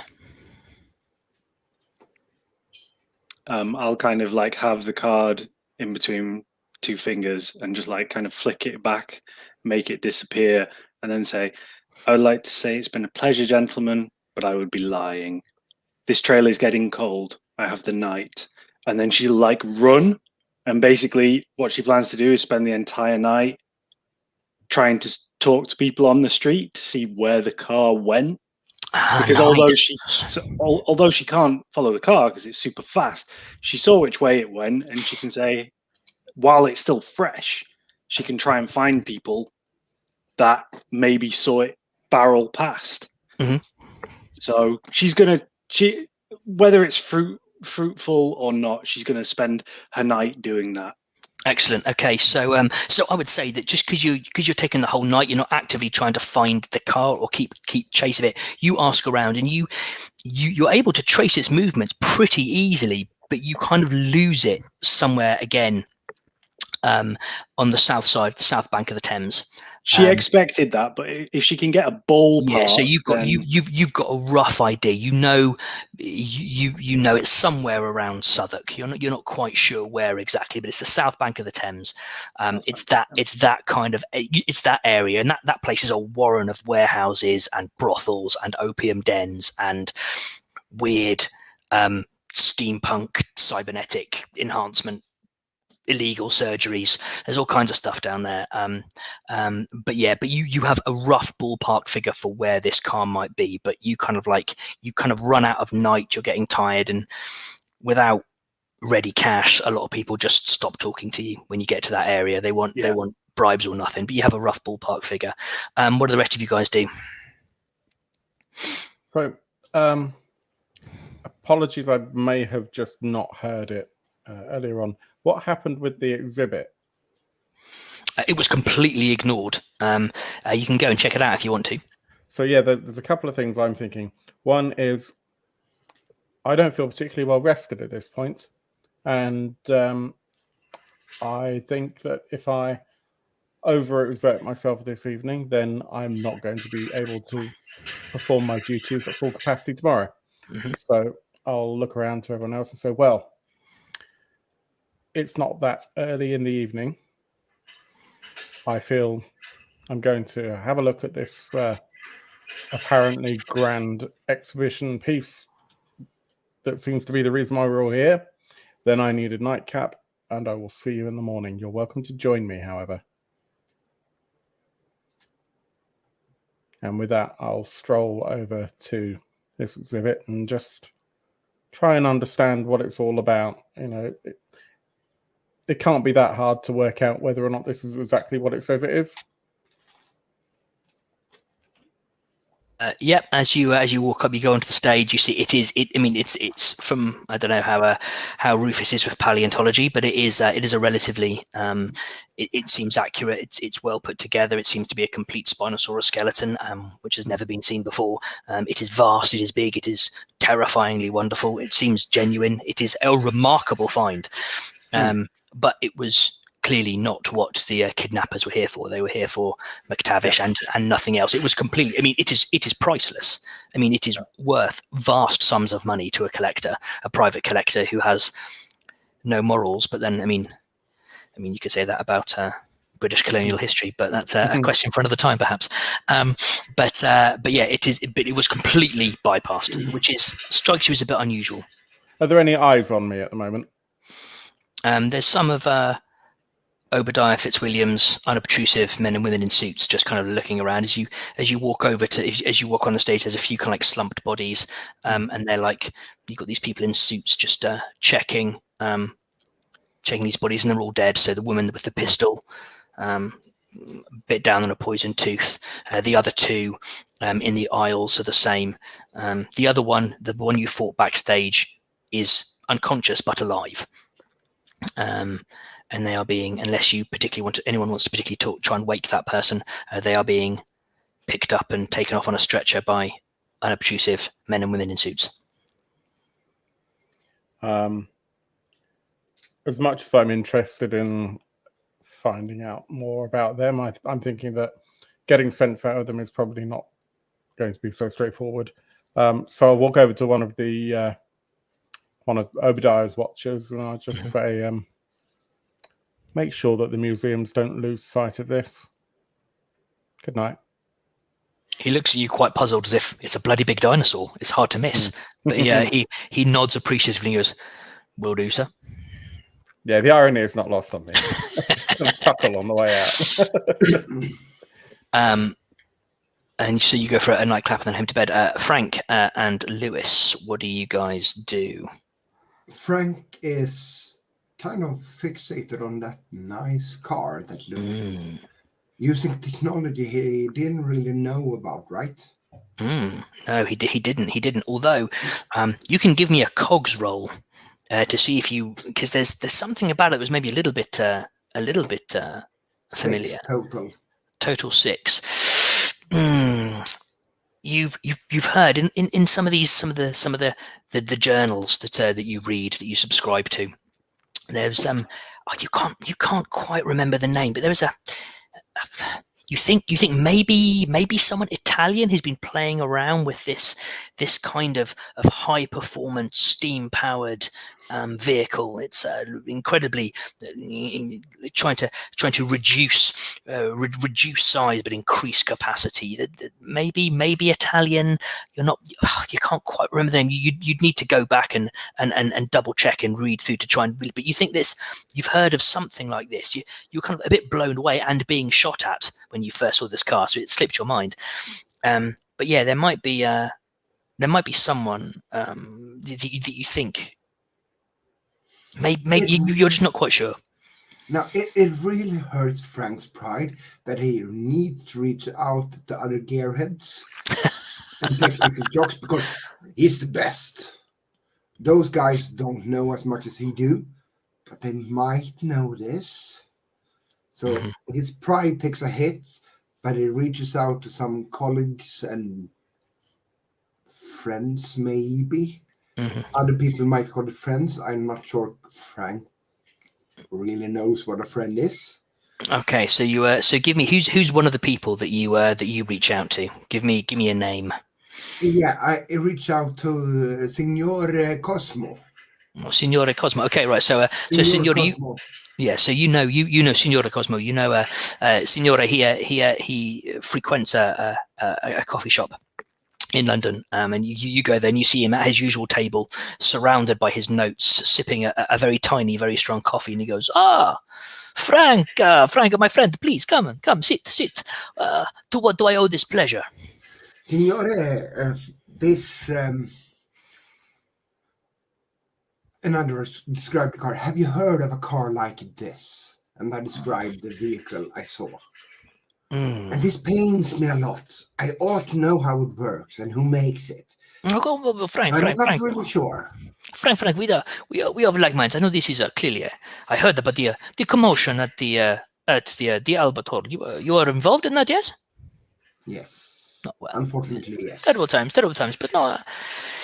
And he thinks for a moment. This car. I have had something like this, and he kind of reaches into his jacket pocket and picks out a notebook and goes flick. Oh yes. It intrigued me. is a very particular woman. There's only one person investigating this kind of automobile or vehicle. One Isabella Ferrari. She is a wonderful engineer from northern Italy. She is a woman who appears to be focusing on this, but I have not heard that she had anything ready. There's all prototypes. This car was it fast? How did it look? The fastest, sleekest I ever seen. Oh, that is. Trust me, Signore. This was. It's not like it was made for this world. No, this is remarkable. If this it must have cost someone a lot of money to get it from her. But she's the only person making this. It must be a way for to try it from Italy to London. There must be paper trail somewhere that would live it. I would, if you ever get to see it, I would love a whisper. I would love to see something like this. I would like to drive it. Oh, and he goes, oh, to drive something with that much power, that would be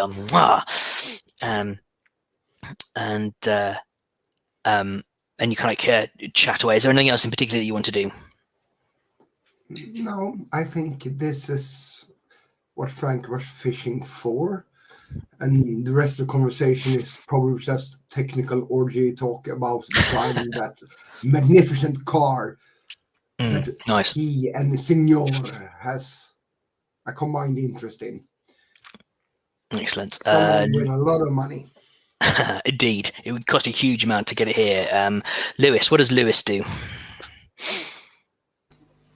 Lewis has got £5 worth of stolen jewellery in his pocket. So I think with the heightened interest, I'd forgotten about that. I think he'd be quite quick to make a beeline for the exit. Is the chap with the dual pistol still laying on the ground? The person? He's unconscious. Yeah. Is he being seen by anybody? If you don't do anything, he will be carried away on a stretcher by these unobtrusive people in suits. But you have a moment to do something before. Could I sort of frisk him down, check his pockets for anything that might indicate who he was, or perhaps even take his pistols? Perhaps there are some. You can. You've gained two. They're fairly standard revolvers. There's nothing particularly special about them, but they're quite nice. They're a matching set. They're a pair. So they're not particularly fancy, but they're a good solid thing. So you've gained pistols and an indeterminate amount of ammunition. I'm not going to count ammo. You don't find any particular information about identity, but you do find like a pocketbook, which has got kind of various kind of pages.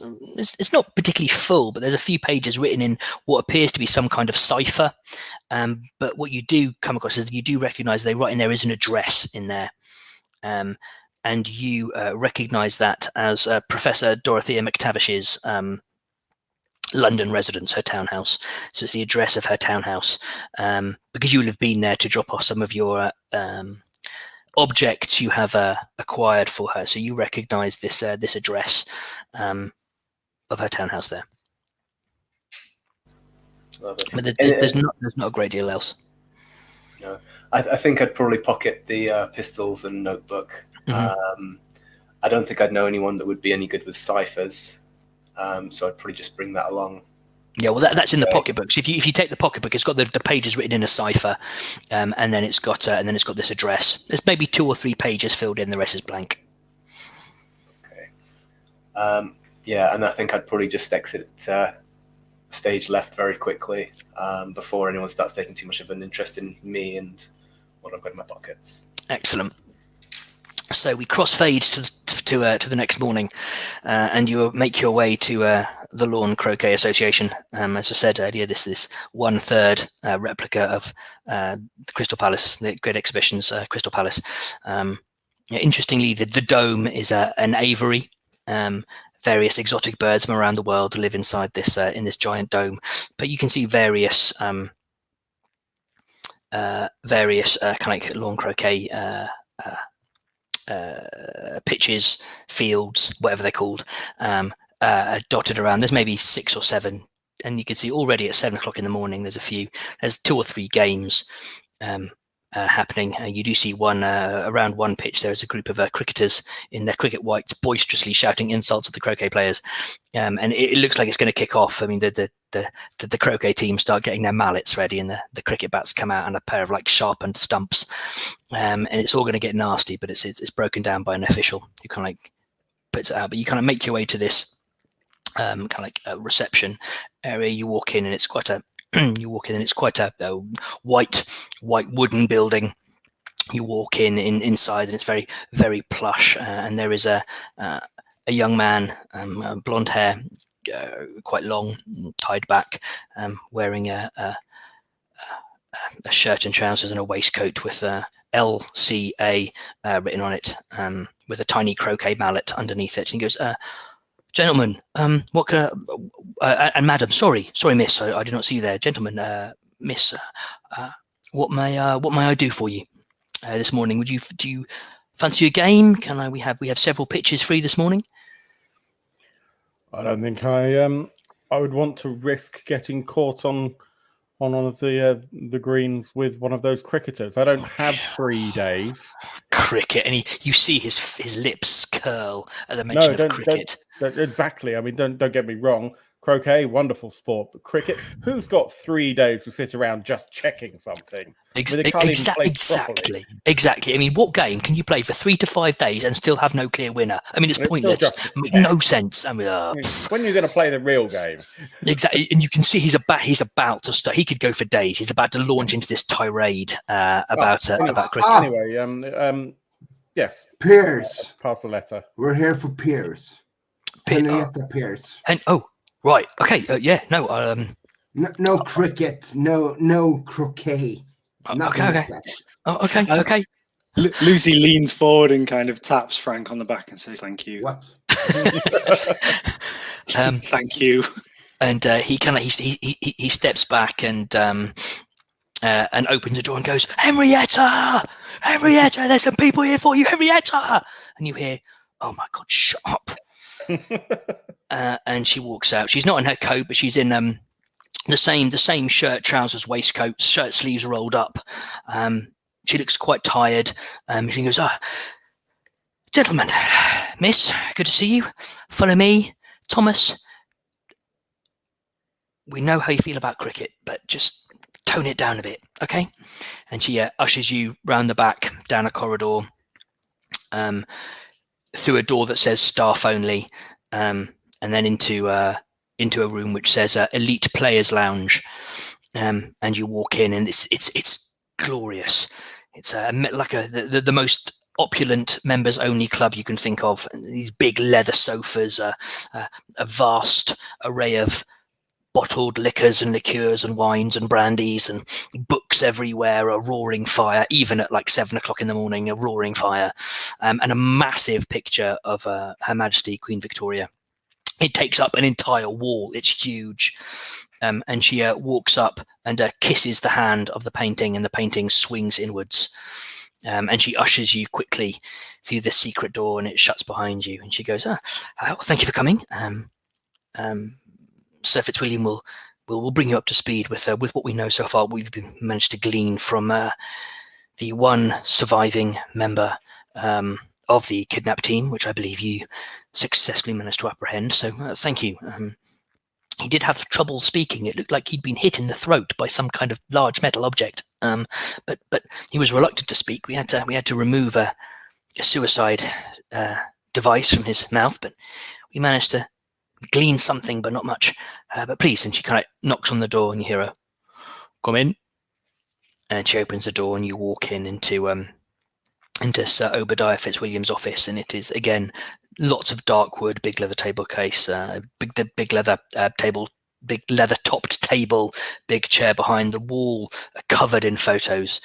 If you take the time to look, all of varying places. So you've got different countries, all of him in various poses, with his croquet team, and they range. They're quite young Obadiah, but you see this there's one particular one where he is standing there battered, bloodied, bruised, blood dripping from his croquet mallet, standing across atop the body of 3 unconscious opposing players. It's brutal.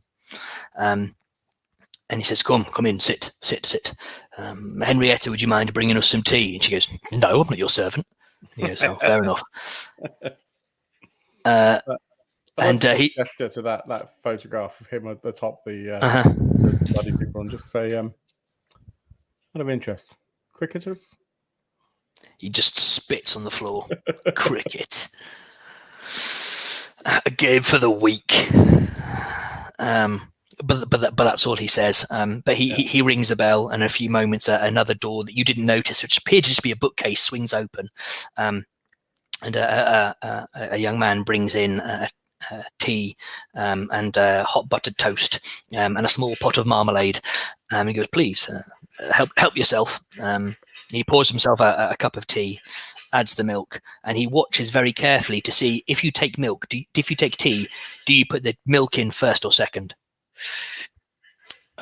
This young guy, as he's like, does he put the tray down and then leave?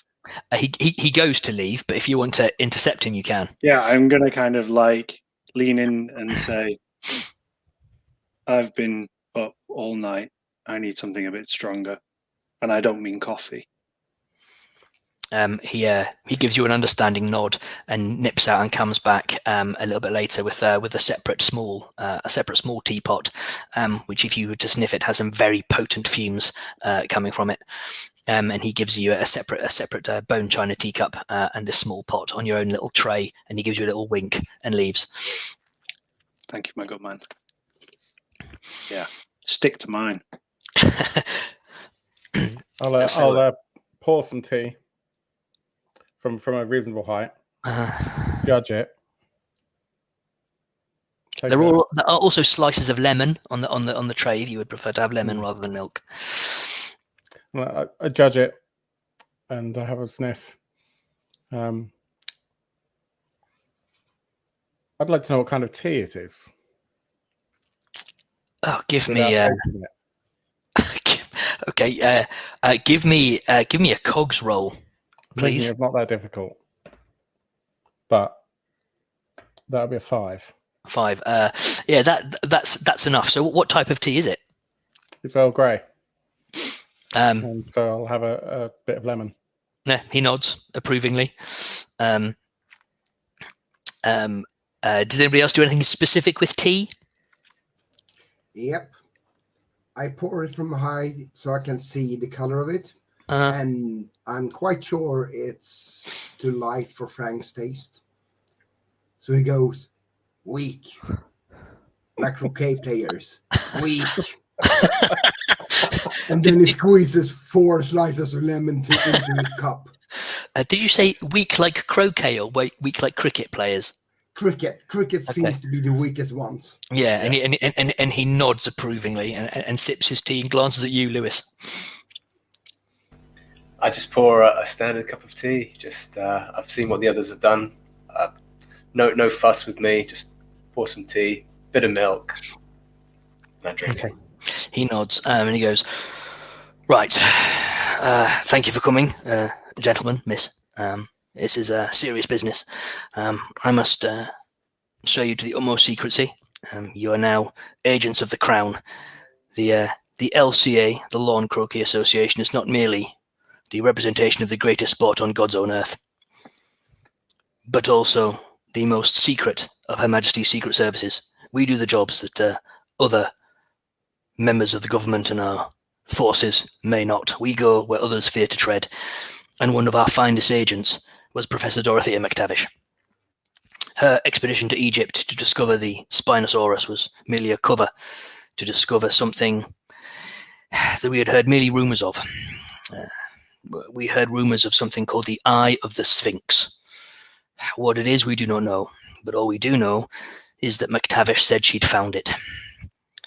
This discovery of this dinosaur was a fortuitous cover, but it was to mask her real purpose, to discover this Eye of the Sphinx, an object of great power. We do not know what, but we know she found it.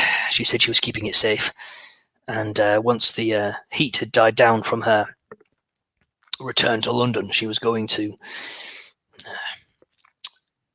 reveal its whereabouts, disclose what it is, what it might do. We do not know.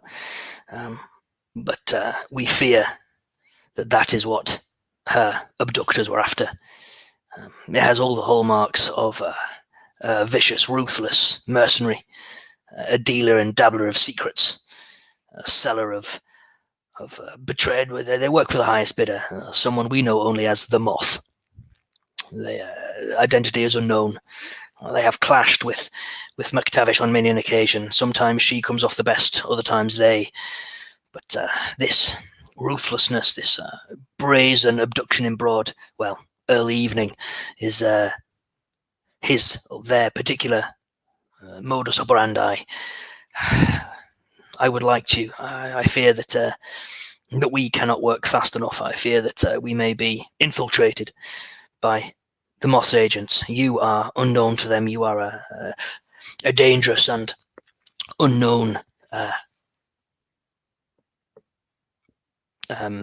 Dangerous and unknown. Lost my train of thought there, guys. Sorry. Dangerous and unknown quantity for the Moth. We would like you to find Professor McTavish. Find this Eye of the Sphinx. Stop whatever is happening. We need her back, and we need her back as soon as possible. If this artifact is as dangerous as what we believe it could be, then it cannot fall into the wrong hands. It must belong to us and Her Majesty's government. Lord Fitzwilliam, forgive me for being so abrupt, but at one point you referred to our mutual friend in the past tense. Am I correct in my presumption that at this point we're not considering her to be late? Oh no, it was merely a slip of the tongue. I firmly believe that Professor McTavish is alive and well. I abhor tardiness, so let's make sure that doesn't happen. Yes. Indeed. I appreciate your deliberations and deliberate nature, Mr. Crow. Lucy. Oh, sorry. Yeah. You go, Frank. Yeah. I would say if you are this omnipotent organization that you are describing, the last line of defense for Her Majesty, do you have any knowledge? Would someone be able to get a car into this country created by the Signorina Ferrari in Italy without anyone noticing or letting you know? That car would be a wonderful instrument of the crown. It would. If it were shipped in pieces and assembled in the country, we would have no way to look out for something. If it were shipped in whole, we would be able to intercept. If it was shipped in parts and reassembled and built over here, we would have no idea what we were even looking for. I mean, I am only mildly aware of Signorita Ferrari's work. I know very little about it beyond her name and that she is working on some powerful things. But yes, it could be in parts, in pieces. That would elude even our most watchful agents. Would I know about anybody who could be able to put a masterpiece like that together, even if it was shipped in pieces? You could probably do it.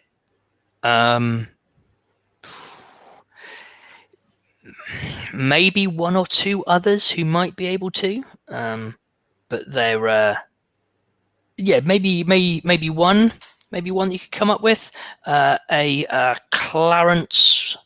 Clarence Jones. He is a gifted amateur. I mean, he would be probably the only person that you would do it, and you know that he has not many scruples. He will work for money without asking too many questions. So, Fitzgerald, since I didn't put this machine together, and you are quite certain it was shipped here in pieces, someone else must have put it together, right? Makes sense. Makes sense. Clarence Jones is the only one I can think of that might be able to do it semi-decent. Not good enough, but semi-decent.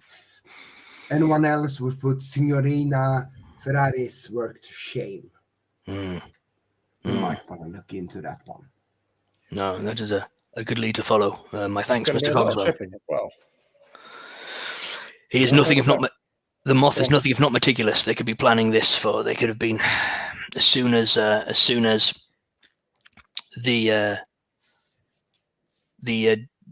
expedition was launched by McTavish, they could have been planning this. They are a cunning devil. Miss Swift, you wish to say something? Yes, she'll kind of down her teacup and then fill it again. It's got a kick. It's like, oof. Yeah. Needed that. I was up all night tracking the car wherever it went. Talking to people. I emptied my purse on it, and the last remnants that I could find was that it had passed through. Did you say it was Southwark? Yeah. It's passed through Southwark. That's where the trail went dead. That's quick work, Miss Swift. My commendations. We'll have agents, well, ones I know that I can trust, searching that area, but maybe further investigation on your behalf. That narrows the search down dramatically. It was only because I ran out of money that I wasn't able to track any further. So, I see. Well, a stipend. Obviously, your services for the Crown will be paid, but if you need any money for greasing palms or such, he reaches into a drawer and pulls out a roll of banknotes and goes flick, flick, flick, flick, flick, £50, and puts it on the desk. That should be, and it's all in relatively small denominations and coins. He goes, that should be enough to grease some palms. As and when you need it. She takes it if Lewis doesn't get there first.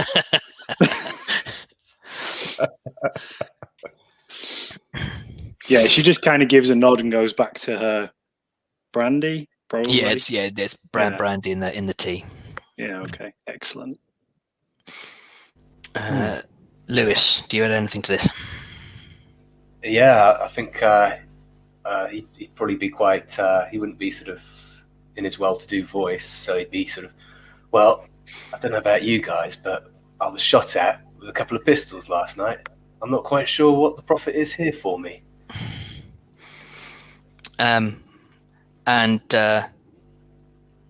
Wave the money in his direction. Obadiah looks at you. Nice guns, but look at it, Lewis. Obadiah looks at you, cracks a grin, and he looks at Henrietta and nods. And Henrietta reaches into a back pocket, pulls out a pocketbook, opens it, flicks a couple of pages, and then starts reading out a list of items that have gone missing from various establishments. No accusation, but they are all things that you know you have taken and have passed on. And then she closes the pocketbook and tucks it in her back pocket and just looks at you. Over a barrel. And Obadiah Fitzwilliam goes, well, Lewis, obviously you are a man of many talents. If we wanted you, we could have taken you at any time. But I am hoping that not only out of your patriotic heart for the goodness of serving Her Majesty, there will be monetary remuneration, and maybe some of your less salubrious undertakings will be overlooked. That sounds good to me. I start looking around me for the exit. Lucy, is it? Miss Swift? Yes. Southwark, you say?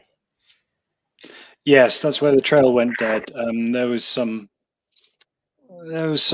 people hanging around the docks. They wouldn't give me any information. Well, this is what I was thinking. Mr. Cogswell, I mean, would it not be unreasonable that the car would have been imported in parts at the docks? Perhaps Southwark is an interesting place to start. Docks sounds like a probable cause for them to get the parts in. using a blimp is very expensive. So, yeah, ships sounds reasonable. Anywhere that that this gentleman, the name eludes me, Charles or something. Any known properties around there? We could. You mean Clarence Jones? Clarence, Charles, Clarence. all the same. Clarence, Charles, all the same. Yeah. Probably a cricketer. Stuart, where is... You know that he doesn't have a workshop down in Southwark, but he does have a workshop where traditionally he works. He has a series of garages and where he works over in Hampstead. So you could take the Sky Rail over there, or walk, as the case may be, or take a taxi. I prefer walking. But yeah, I think before we go on, sorry. I think before we leave, it might be a good idea to. We all had our own experiences last night. It may be an idea to go through them, recount them. As a journalist, often do this with eyewitnesses. There may be something that one of us picked up on that the others missed. Possibly, if we recount the evening, then there may be a clue in there somewhere that one of us isn't privy to. And she recounts her evening. I'm not going to do it. Just she recounts the evening from her point of view, so that the others can pick up on any inconsistencies with what they saw, and so that we can get the whole story. Because there was a lot of things that everyone experienced that other people didn't. So, do we pick anything up as people share their stories? That there's anything we've missed? I think I still have that notebook. Whether I choose to reveal that or try to exchange it off. Yeah. I think perhaps I'd, at this point, probably trust Lucy to have some contacts that might be able to break sort of like a cipher. Yeah, so I'd perhaps pull her to the side and say, "Listen, darling, I found this notebook here on one of the on the unconscious guy last night. Can you make any sense of this chicken scratch?" Did you just call me darling? As she takes the book from you and gives you a real hard stare. Yeah, okay. So are you sharing that kind of after we've left this room? Or are you doing it while we're all in there with Lord Fitzwilliam? I think I'd possibly be a bit distrustful of somebody that had all of my previous sins, so I don't think I'd reveal that. Okay. Okay, cool. So are we all kind of agreed we're leaving then? If we rewind just for a moment, so we'll go to this in a moment. So after you've kind of brought us up to speed, Obadiah Fitzwilliam says, "Right, we've given you a stipend. Essentially, we need you to do two things. We need you to find Professor McTavish. If you're able to, you need to find where she is hidden, the Eye of the Sphinx, and any information." They are our priorities, McTavish and the Eye of the Sphinx. If you're able to find out what the Moth is planning or to engage with the Moth's agents in any way, that would be of a great advantage to us and to the Crown, and the Crown would be grateful. But that is what we need, McTavish and the Eye of the Sphinx. Anything else is secondary to that. We cannot lose either of those. They cannot be allowed to fall into or stay in the hands of someone like the Moth. He will sell things, even McTavish, what she knows, the secret she knows. She will not break easily. She is made of stern stuff, but both must be recovered. If you need anything, please, Henrietta will be more than able to see to your needs or to provide any engagement. He goes, but what I will give you is this: if you go to any local constabulary and mention my name and the name of the Lawn Croquet Association, they will be able to give you assistance. If nothing else, bodies. Whether you choose to use it is up to you. And he nods. sits back and drinks his tea, and you are, without saying it, you know that you are dismissed. Okay, so we're now into like kind of you pulling me to the side and showing me the notebook. Then, look, is that right? Yeah, I think perhaps on the way out, I sort of, okay, quite discreetly show this and say, look, can you make anything out of this? You've shown yourself to be somebody that can get things done. Finding out which way the car went. I'd probably be of the opinion that you could help out with that. Okay. She flicks through it. This isn't really her wheelhouse, but she doesn't want to give that away. So she kind of like flicks through it in a kind of like, interesting. And then like as they're walking, she turns to Frank and she says, Frank, you seem like an intelligent fellow. Do you make anything of this? And just hands him the book. Because, I mean, I could make a roll, but I don't think she would even attempt to. I get the impression she would kind of know people that she would approach to look at things like that for her rather than you do would it herself. Breaking a cipher with no kind of indication of what it is almost impossible. So you've got people who could do it, and maybe the Lawn Croquet Association would have some resources as well. But it would take time. I mean, it could take months to try and break it. But Frank seems to be like interested in the sciences kind of thing. Maybe he's got a brain that works that way. So and it keeps. Sorry, there's a fly buzzing around me now as well, Phil. So for people who don't know, I complained in the private chat about 10 minutes ago that I've got a fly buzzing around. And now I've got one like buzzing in front of me. It made it quite away. She would probably do that to keep it within the group, so as not to, Lewis obviously didn't want the Lord Fitzwilliam knowing, but Frank seems to be someone who's interested in sciencey things, and that's kind of like how she views it. It's like that's not her thing, but maybe it's his thing. So she'll say, "You make heads or tails of this?" I look at it. I guess I don't.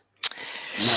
Not really. There's just this cipher, which again, if you had enough time, you might be able to do something with it. But as I say, it could take months. But there is the address. There's McTavish's townhouse address, so your leads. So what you've got her address, you've got Clarence Jones, and you've got the docks as your kind of like three leads for what you are going to try and follow.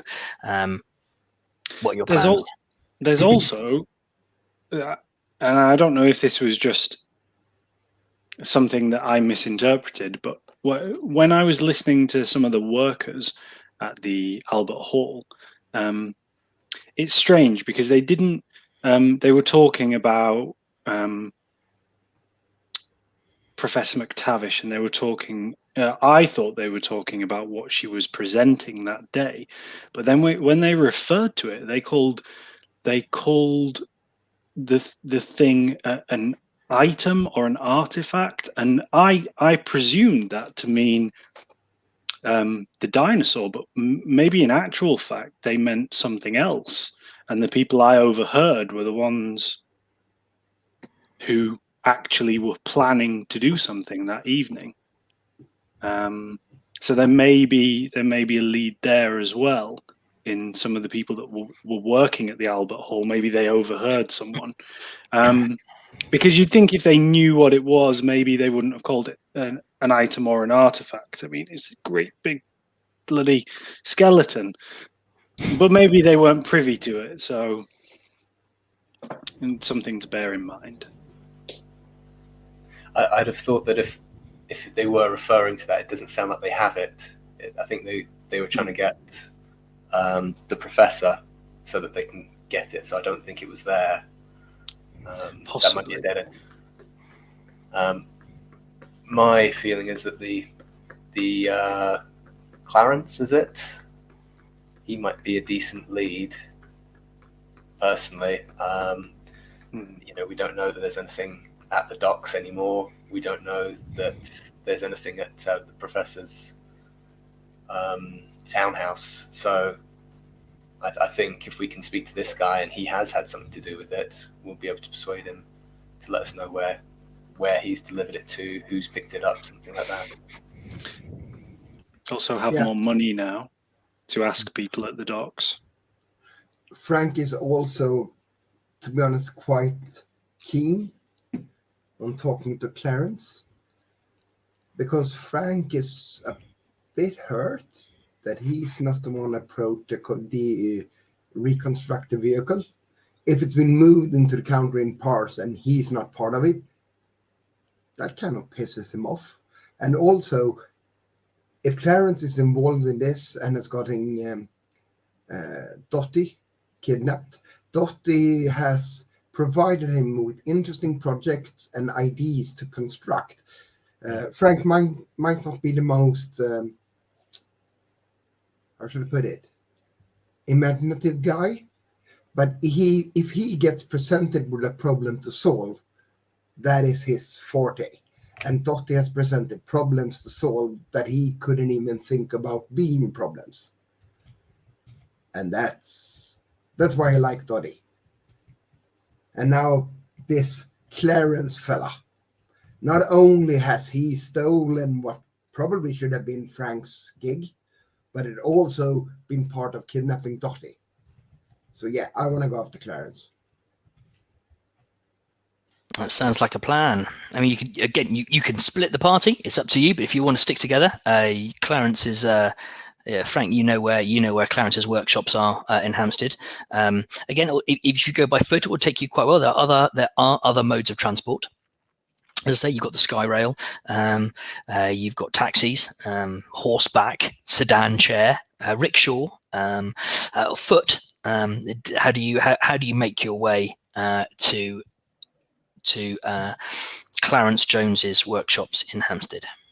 I'm thinking Sky Rail. It's been a little while since I've been up there, and it's not the nastiest of days. What's the air quality like? It's as you've been in the LCA's offices for quite a while, so the air is thickening a little bit. The factories are kind of waking up. It's a bit hazy. It's quite hot but quite muggy. It's being up high would certainly give you a bit of fresh air, certainly. But yeah, it is a little bit. It's warm. It's not quite as bright as it was yesterday. Well, there's no time like the present, and time waits for no man. So I'm going to take the most efficient route. Reluctantly, Frank agrees. Okay, so you head your way to the nearest Sky Rail station. You kind of make your way in.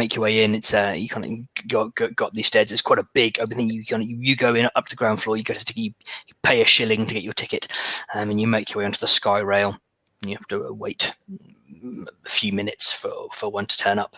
This big gleaming black iron beast kind of screeches up, smoke belching, steam hissing, and just comes in. Kind of door opens and people pour out. It's kind of people bustling out of the. You kind of like wait for them to leave the carriage. You kind of mount on, and this thing kind of and picks up speed, rises up, and you kind of like soar up above the monorail, high above London. You're kind of like moving at speed, this mighty engine of British ingenuity, kind of like billowing out smoke as you power on, picking up speed, and the conductor kind of takes your ticket, and you kind of like move relatively quickly. Is the fastest way to move around London. You kind of move quite quickly to Hampstead. You kind of pulls to a stop. You get out, and you know that Frank. You know that Clarence's workshops actually are kind of like within relatively close to Hampstead Sky Rail station. and they're kind of like almost underneath the monorail itself. So as this arches up, the rail arches up, it's maybe 5-10 minute walk from the station, and you kind of make your way there. As you make your way towards these workshops, what do you guys do? I'm going to turn to Lewis and say, how about we let the gearhead and the talker take the front door, and you and me do a little bit of light-fingered breaking and entering. I'm always up for a bit of that. I thought you just said we do a little bit of like finger breaking and entering. It certainly took a more thuggish turn. Why not both? Like, yeah. So I'll start to head to a likely-looking place to break in, rather than I assume that Rufus and Frank will probably be taking the direct route. Yeah. So as you walk up, you guys kind of like dart round the back, do you? Lucy and Lewis. So you kind of as you walk up, it's quite a big sprawling area, kind of quite a little bit set back from other edges. There's big hedges around. There's quite an old battered gate, big kind of like ramshackle warehouse. And you know these. I mean, Frank knows that Clarence is a bit of an eccentric, keen, gifted amateur. He's not quite. I mean, he doesn't work quite as Frank. He's good, but he's no Frank Cogswell. But as you kind of like duck away from the others and shift your way around the back, you could have kind of, it's a bit of a tight going. But can you both give me a Swordsticks roll to kind of like make your way in and up a drain pipe and in a window? If she needs to, she'll kind of work her knapsack off, which basically it folds. It's like a leather knapsack, and it folds out, and it has like tools to get into places. Yeah. So it becomes you. So Lewis and Lucy, you both find Lucy, you find a window quite high up. Lewis, you find a door. They're both locked. Who can unpick it first? Okay. This becomes a light-fingered face-off. As you both kind of like glance at each other, both reach to a pocket and pull out a roll of lockpicks. Give me a. This should probably be Cogs. To try and actually pick a lock. Let's see how we do. Can I use my Swordsticks of getting into places I shouldn't be? Well, that is your Swordsticks, isn't it? Yeah. Okay. All right. Yep. That works for me. Oh gosh. I think Lewis probably wins. I got a 5, even with my +3. I got a 1, so I don't think I can beat it. So Lucy, you kind of like glad you shimmy up a drain pipe. You're working at it, and you think, oh no, this is never going to work. You glance down and see Lewis is just like banging his head against a wall as this lockpick is broken off in the lock. He's like, oh my god. But yeah. So you guys kind of like shimmy up this drain pipe and squeeze in, and you hear kind of muffled voices. We smash cut to Rufus and Frank at the front as you kind of like open this, kind of push open this battered gate, and you walk up. Front door's open. Seems a bit odd.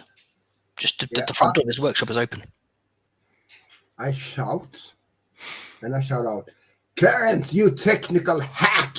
Get your ass out of here. We need to talk now.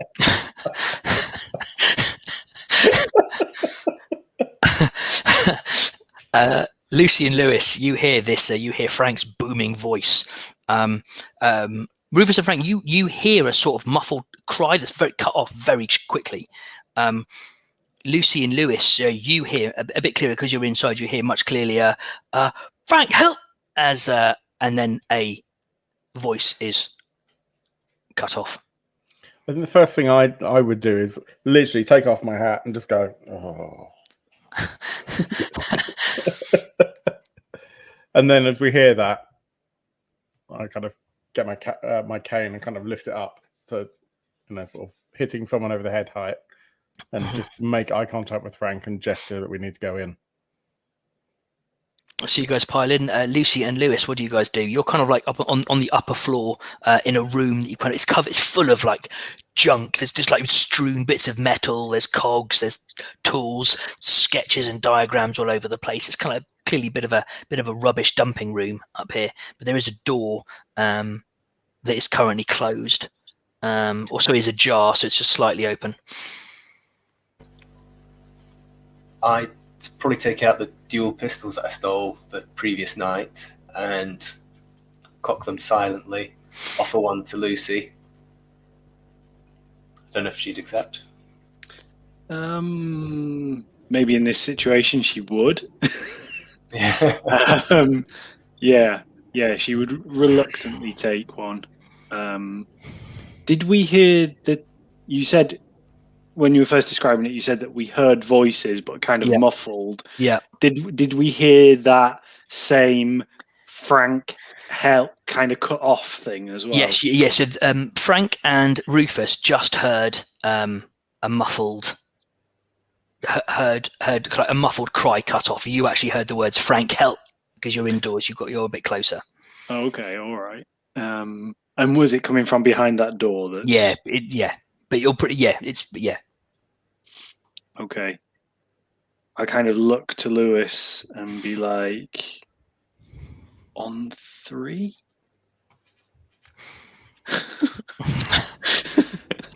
and she'll kind of have the gun up and just get ready to like kick the door in. She's an action journalist after all. So just so you would know, this is a workshop, so you would know that there's going to be a big relatively open plan at the bottom, and then a slight upstairs. So you're kind of like they're not directly. Oh, this isn't like an office door or something. No, so you are in a small room, and your door is opening out into the rest of the building. Oh, in that case, she wouldn't do that. She would kind of try and do the door as silently as possible. Okay, so she reaches forward and tries it to see if it'll actually open or if it's locked first. Okay, right. So it opens. So give me a sword stick roll to see how quiet you're going to be, and this is with your +3. Oh, a 6 again, so 9. So 9. Okay, so give yourself a reputation point. Okay. So you open this door and you kind of creep through, gun at the ready, and you kind of like see you're kind of like at you're kind of there's like a mezzanine. You're kind of almost like in a mezzanine at the back of this big workshop, and you kind of clear out and you peer over the edge, and you see a man in dungarees, kind of like lying on the floor, and 2 kind of like masked figures standing over them. One appears to have something strapped to their back, and the other one has got their hand clamped over what you can only think is Clarence's mouth, this overalled man's mouth, and they have a knife to Clarence's throat. And it's at this moment that Frank and Rufus just burst in through the door. And you see these 2 people. You see a person you can see clearly there's some kind of long, slim object strapped to this person's back. And you can see they've got some kind of like quite odd looking belt and shoes on. You're not quite sure what they are, but quite odd looking boots and a belt. And another person, you see Frank, his eyes wide, this hand over his mouth and a knife at his throat. Who is as you burst in? Who's going to do what? I'm gonna throw my big spanner in the head of the guy closest to. Okay, so this is going to be Clarence, the one threatening Clarence. Okay. So if I'm not close enough to swing it at him, I throw it. You throw it. Okay, so you throw your hammer. What did you roll? I haven't yet. I roll a 5, and which is it, Swordsticks then? Yep. That's a total of 7. Okay. Unfortunately, the one with the object, the slim object on their back, is faster than you. And as the spanner leaves your hand and flies unerringly towards the person holding Frank, they reach down and pull a sword off their back, and they cut the spanner out of the air and smash it to the ground. And they pivot their sword and spin and look at you. And she says to, this figure says to the one holding Frank, "Kill him." And she starts running towards one of the windows. These high up windows around the side, around the upper part of this warehouse, because it's like walls, and you've got these big open windows or glass windows around the top of the top of each of this workshop. Lucy, what'd you do? So we've come in on. You said when we came in at a higher level. You're looking down. Yeah. So she's heading towards the windows where we are. So what you've got is, let me do a quick drawing here. So imagine this is the workshop. Okay, The front door is here. All right, so the front door is here. You've got in the middle. You've got Clarence and the person holding him. You guys have appeared up here. You're like on a mezzanine floor up here. The person with the sword who just told the person holding Frank to kill him is now sprinting this way towards the wall and windows. And the windows are quite high up. So if this is the floor now, okay, the windows run along the top. So you've got these big open windows, very airy and light. But this is all solid wall, and the windows are up top. And this kind of gangplank, I guess, that we're like the gantry that's around. Yeah. Does it go around the length, the outskirts of the building? No, it's just your end, and then there's some like steps that lead down. Okay, because this is possibly the place where they were reconstructing this car. Is there a possibility that there are large chains or ropes and things like that hanging from the place? Definitely large chains and a winch pulley system hanging from the ceilings. Because this is a pulp adventure game, I'm going to take a running jump to the nearest of them and try and swing across and kick her as she's running. Like basically a big swing on a rope, like swinging down it, using the momentum from my swing to carry me and the whole of it. Take basically 2 feet right in the face or in the back, whichever way I catch her. Okay, so this is an opposed Swordsticks roll. Ooh. Yeah. Okay. Ooh. Do I only get pad +1? This is going to be a +1, I'm afraid. Yeah. Okay. Well, I rolled a 5, so I get a 6 total. But okay. Well, she rolled a 7. So any bonus for the element of surprise? Yeah, okay, I'll give you that. All right, so this is a draw. So this fight is going to be slightly different because you're fighting off against not just some mooks, you're fighting some proper baddies now. As you swing down, she kind of sees you on this chain, and she kind of like rolls. So as your feet hit her shoulder, but she kind of like rolls and spins and uses that to change direction. And now she's kind of like running for the door, sprinting roughly in your direction. Rufus, what do you do? Changing my my plan now.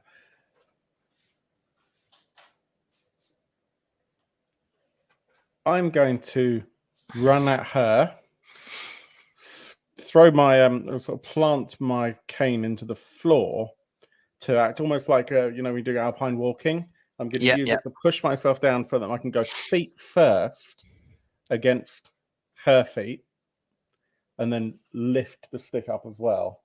So I'm trying to basically try and make her fall over and hit her on the head at the same time. Okay, all right. This is a sword stick roll. It's gonna go terribly. Yeah, that wasn't great. So that was a 5. I also rolled a 5. So this is what so you come in. You're kind of like blocking her off. You hear her kind of curse underneath her mask. And spins and heads, kind of like tries to dodge around you, but it's kind of like a bit of a stalemate. Lewis, what do you do? Just so we're clear, Clarence still has a knife to his throat. Yeah, I was about to say I wanted to save Clarence. I think he'll be the biggest source of information for us. I've got my pistol drawn. He's obviously got a knife to his throat, so I'm guessing the guy's probably right-handed, or whichever hand he is. I probably would take a shot at that shoulder to try and spin him so he can't cut his throat. Okay. Yeah, I think so. Are you taking a bit of time to aim? So you staying up high, shooting with your pistol? Yeah. Okay. Aim and shoot. So this is. I'll give you an extra +1 for element of surprise. This is going to be a D6 with a +2. You want to roll well here, Lewis. I've got a 5. So with the +2, did you say? Yep. 7. Excellent. That reaches the dramatically tricky DC, so to speak. So you fire off and you take this guy in the shoulder, and it kind of blood spurts. He kind of staggers back and drops his knife, looks up at you and curses. And as I say, combat is going to work slightly differently because they're not mooks. So he is going to drop some attribute stats now.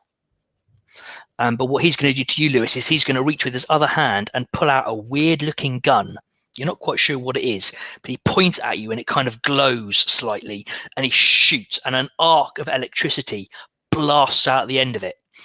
This is going to be an opposed Swordsticks roll. Oh, I got a 3. Okay, all right. Benefits for. Okay, so I got a 6 with that one. So you take a blast in the shoulder and it singes. Drop all of your attributes by 1. So your +3 goes to a +2, and your +2s go to +1s, and that works for this scene. Okay, so in the next scene you will regain, but you are now at a -1, so it's a +2, +1, +1. Frank. Clarence is like dropping to the floor and scrabbling across the floor, going, "Oh my god! Oh my god! Oh my god! Oh my god!" Frank, what do you do? They harnessed a Tesla coil, and I tried to grab something, probably a tool or something. Yeah, there's loads of stuff. There's all kinds of stuff in this. I grabbed something big and hard and just charged straight at him. The guy with the electro gun. Yeah. Okay. Yeah. Give me a. If there's no water nearby to use, I will just charge him. Okay. Yeah. Charge him. Give me a Cogs roll. Oh, that was not as successful. That was a lost die. I'm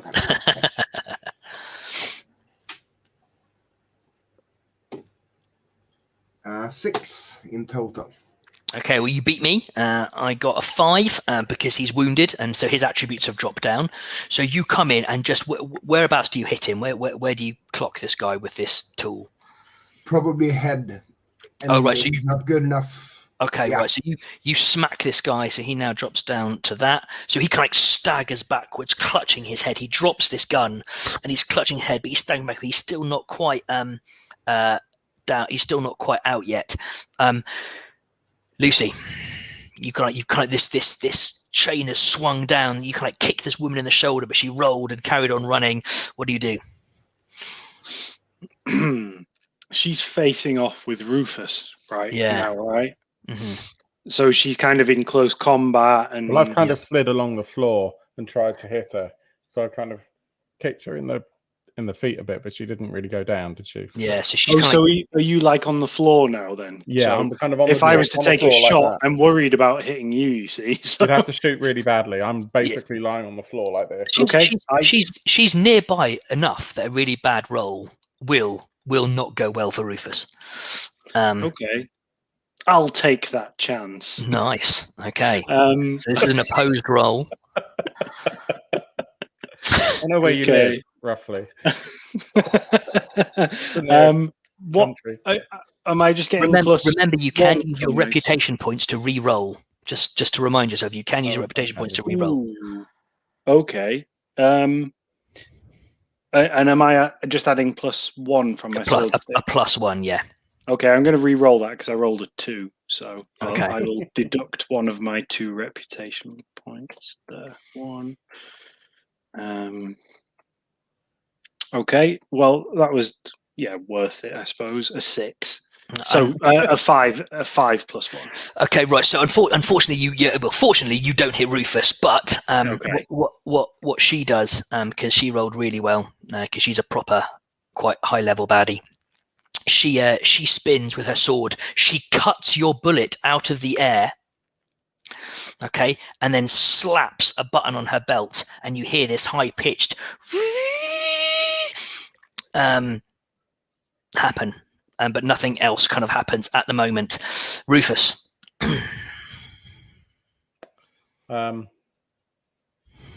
Looking at her, she's got her back to me. Can I see any arcing or anything like that? There appears to be something around the belt, or the boots appear to be kind of something. The whine, the hum seems to be coming from them.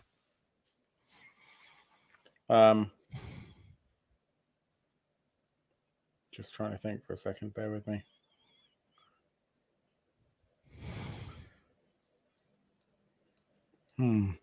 Looking around, I can't see anything obvious.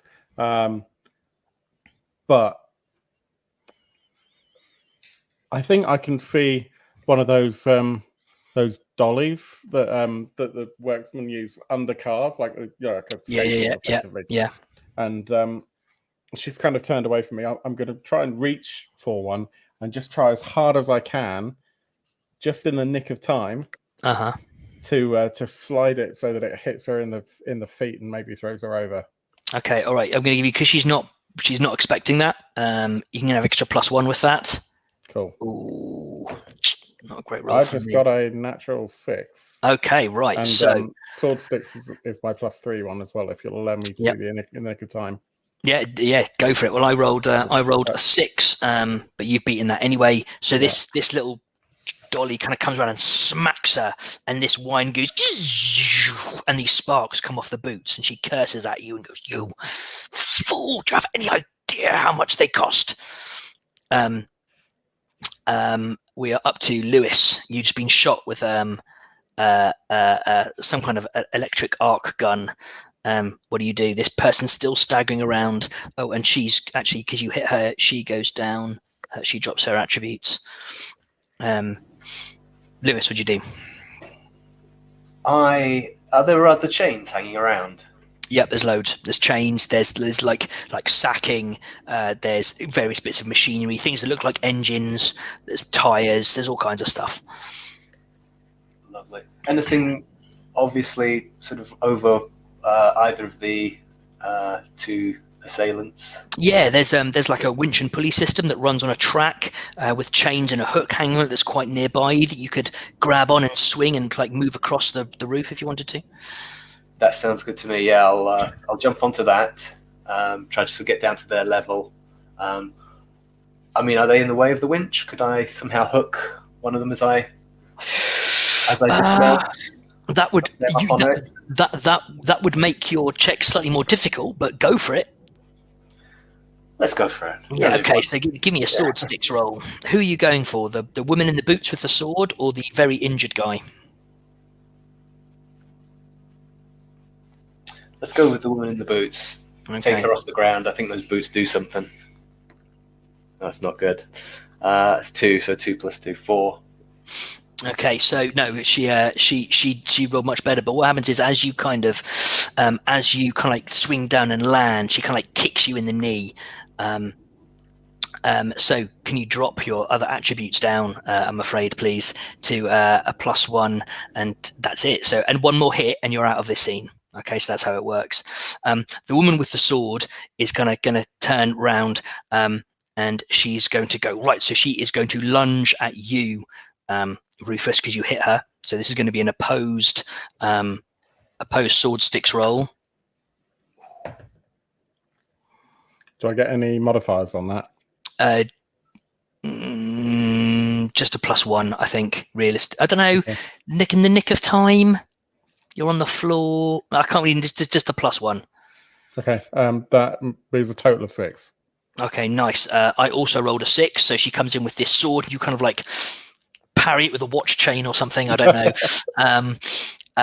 Frank. Yeah. If my last SWAT was a forehand, and it's a backhand now. Okay, to the same bloke. One end, same bloke. Just keep hitting. Yeah. Until Okay. he goes down. And it's a total of 6. 6. I did not roll well. So yeah, you just clonk this guy, backhand him because he slumps to the floor, kind of like unconscious. So he is out of action. There's just a woman with the sword left. Lucy, you're still hanging from a chain, aren't you? With a gun? Are you still hanging, or have you dropped to the floor now? I can't remember. Yeah, I kind of clocked her. I can still be swinging from the chain. Why not? Yeah, that seems more pulpy than that. Explains the bad miss in the last round as well. So. Is there anything? Seeing Lewis's attempt, is there anything that I can shoot with my gun to drop it on her? Like you said, there was like sacks and stuff like that. Is there anything heavy? Or looking around, is there anything that's kind of held? Which if I shoot, it'll swing into her. Yeah, there's a like strapped to one wall, kind of tied up. There's loads of like sheets of metal that are leant up against a wall that have kind of got a leather strap. So if you were to kind of blow that, they would fall down and probably hit her quite nastily. Okay. Why not? I'm only going to get a +1, but yeah. But it's not. This one is not opposed. So so you just got to make a check. So give me your roll. Tell me what you get. Okay. Yeah. Okay, that's a 5 + 1, so a 6. Oh, 6. That is enough. So you hit this. You blow apart this thing, and these big sheets of metal just kind of fall down and smash onto this woman who kind of like doesn't quite turn fast enough, and these big heavy sheets of metal kind of like smash into her and crush her to the floor, and we are out of combat.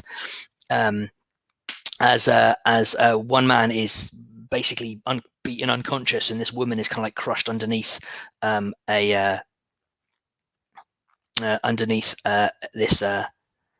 these big sheets of metal.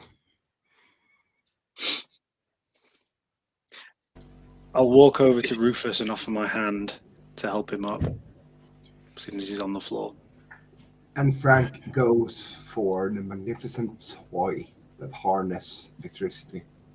The arc gun. Yep. So you now have this cool gun that sends out arcs of electricity. It's rather painful, as Lewis can tell you.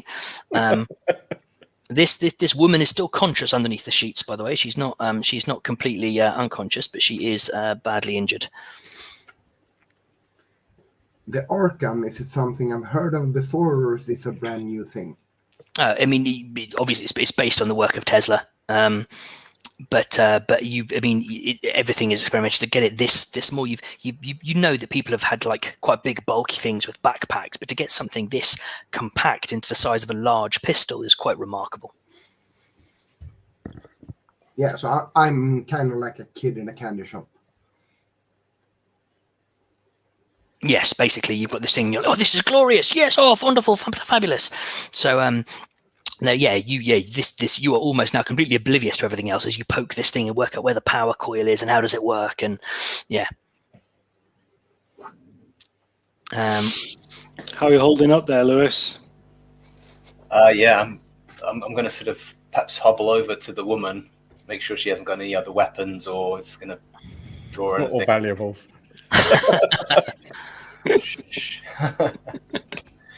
Yeah. I mean, how badly is she sort of crushed? Is she like going to die soon, or she's trapped. She's got a couple of she's maybe broken her leg. Maybe because if Rufus is hit with the dolly, maybe hit her in the knee. That was a bit weakened anyway, so she's probably broken her leg.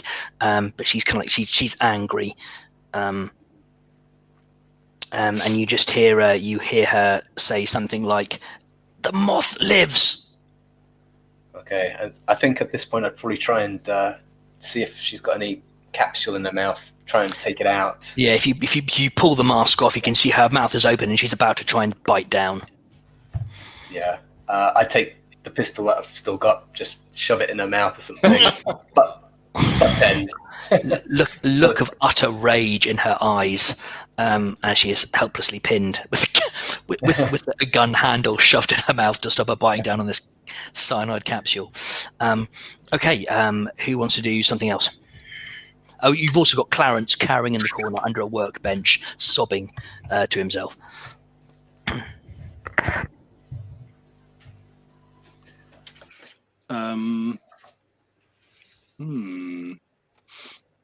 Well, you seem to be handling the woman, Lewis. So I'll kind of yes, Phil.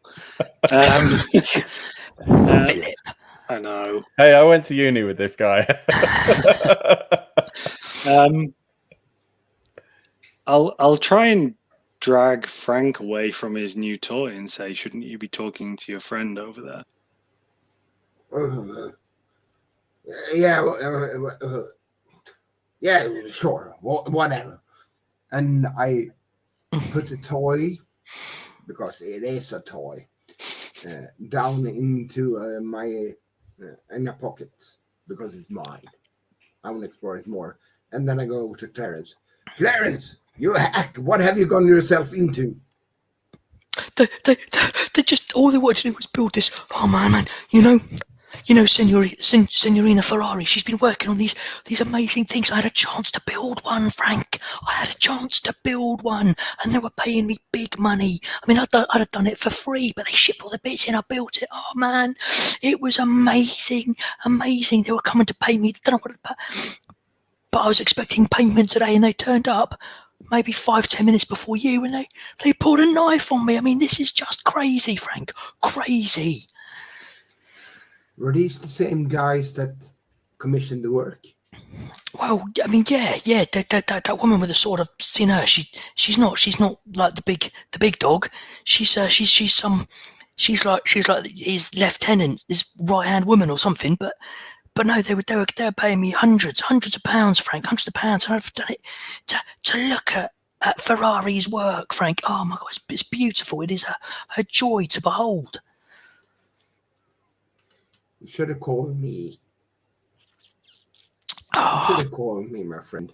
Oh, Frank, I know I should have done, but would you have called me, Frank? The chance to do something, to work on something like that, just by yourself, just to experience that. Would you have spoken to me, Frank? Would you?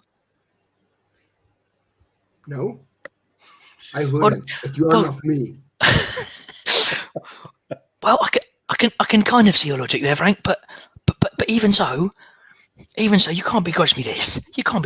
I mean, but who are they? What I just thought he was a collector. I just thought he'd managed to finally convince Isabella to part with one of her prototypes. I mean, these guys minted, mate, minted. He who, says Lucy, looking at him. He who. Oh, I don't know. Her boss, her gaffer. I don't know. What did he look like? Oh, I don't know. I just saw he was like a shadowy figure. He wore a big hat and he spoke in a really weird voice. But most of my work was done through her. I mean, he was there in the shadows, overseeing me as I built the Ferrari. Where did you deliver it to? Oh well, I didn't deliver. I was building at a warehouse in Southwark. They shipped it straight from the river into the warehouse, and I built it. It took me. I was there for maybe 5-6 days, working 20 hours a day putting it together. Oh man, I mean, it's hard. I mean, detailed schematics of the car for me to put together, but it's just. But yeah, I don't care about that, Clarence. Give me the address. Well, and she'll be like messing with the gun as she says that, not really looking at him. He like flinches. He goes, all right, okay. And he gives you the address of the warehouse. Gives you a street and a number, a warehouse number, in Southwark. 5 days. Frank could have done it in 3. And Clarence looks remarkably annoyed because he knows it's true.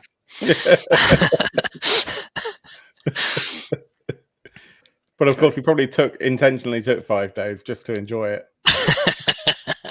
But yeah, so I'm conscious of time, guys. I'm aware that it's 11:15. So do you want to do a little bit of a hop and skip to the big finale? Fast forward. If you're happy to do that, to skip and change, moving things over, but yeah, 11:15 p.m. UK time.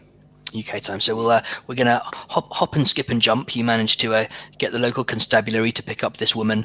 You drop the name of the Lawn Croquet Association, and they nod at once. And seems really absurd to me.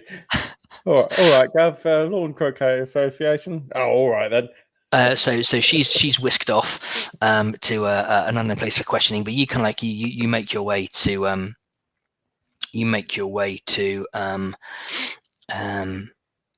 to this warehouse in Southwark. It is big. It is high. You've got the river running past it with these big doors that are currently shut. You have another door on the other side, away from the river, that leads into what appears to be some kind of small office. So you've got these two entrances. There are various kind of windows. There are like big winches and cranes outside to do heavy lifting from the barges onto the mainland. So you've got this big warehouse with a big crane and winch. You've got these big double doors facing the river, a single door on the opposite side of the building to the river, leading into like a small office where clearly business stuff takes place for the warehouse. And it's quite big. It's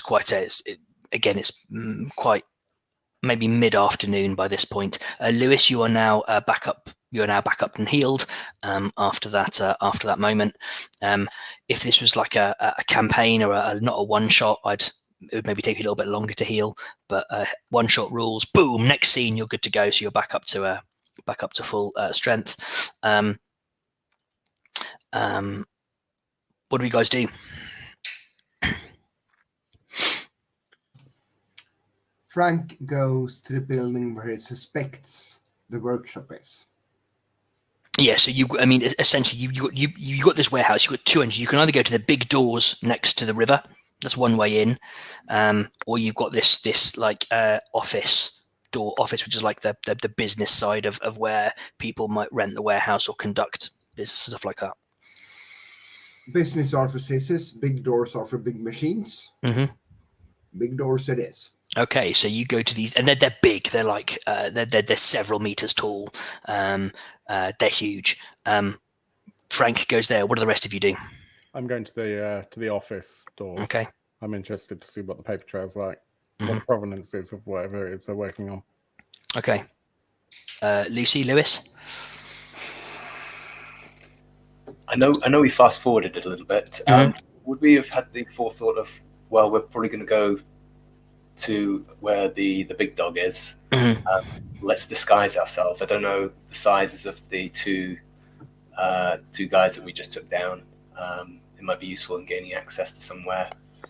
The one is on the body of a woman who is broken and battered and crushed, and one is slightly bloodstained. But you are welcome to try and realistically, you probably can't get them off the woman with the sword.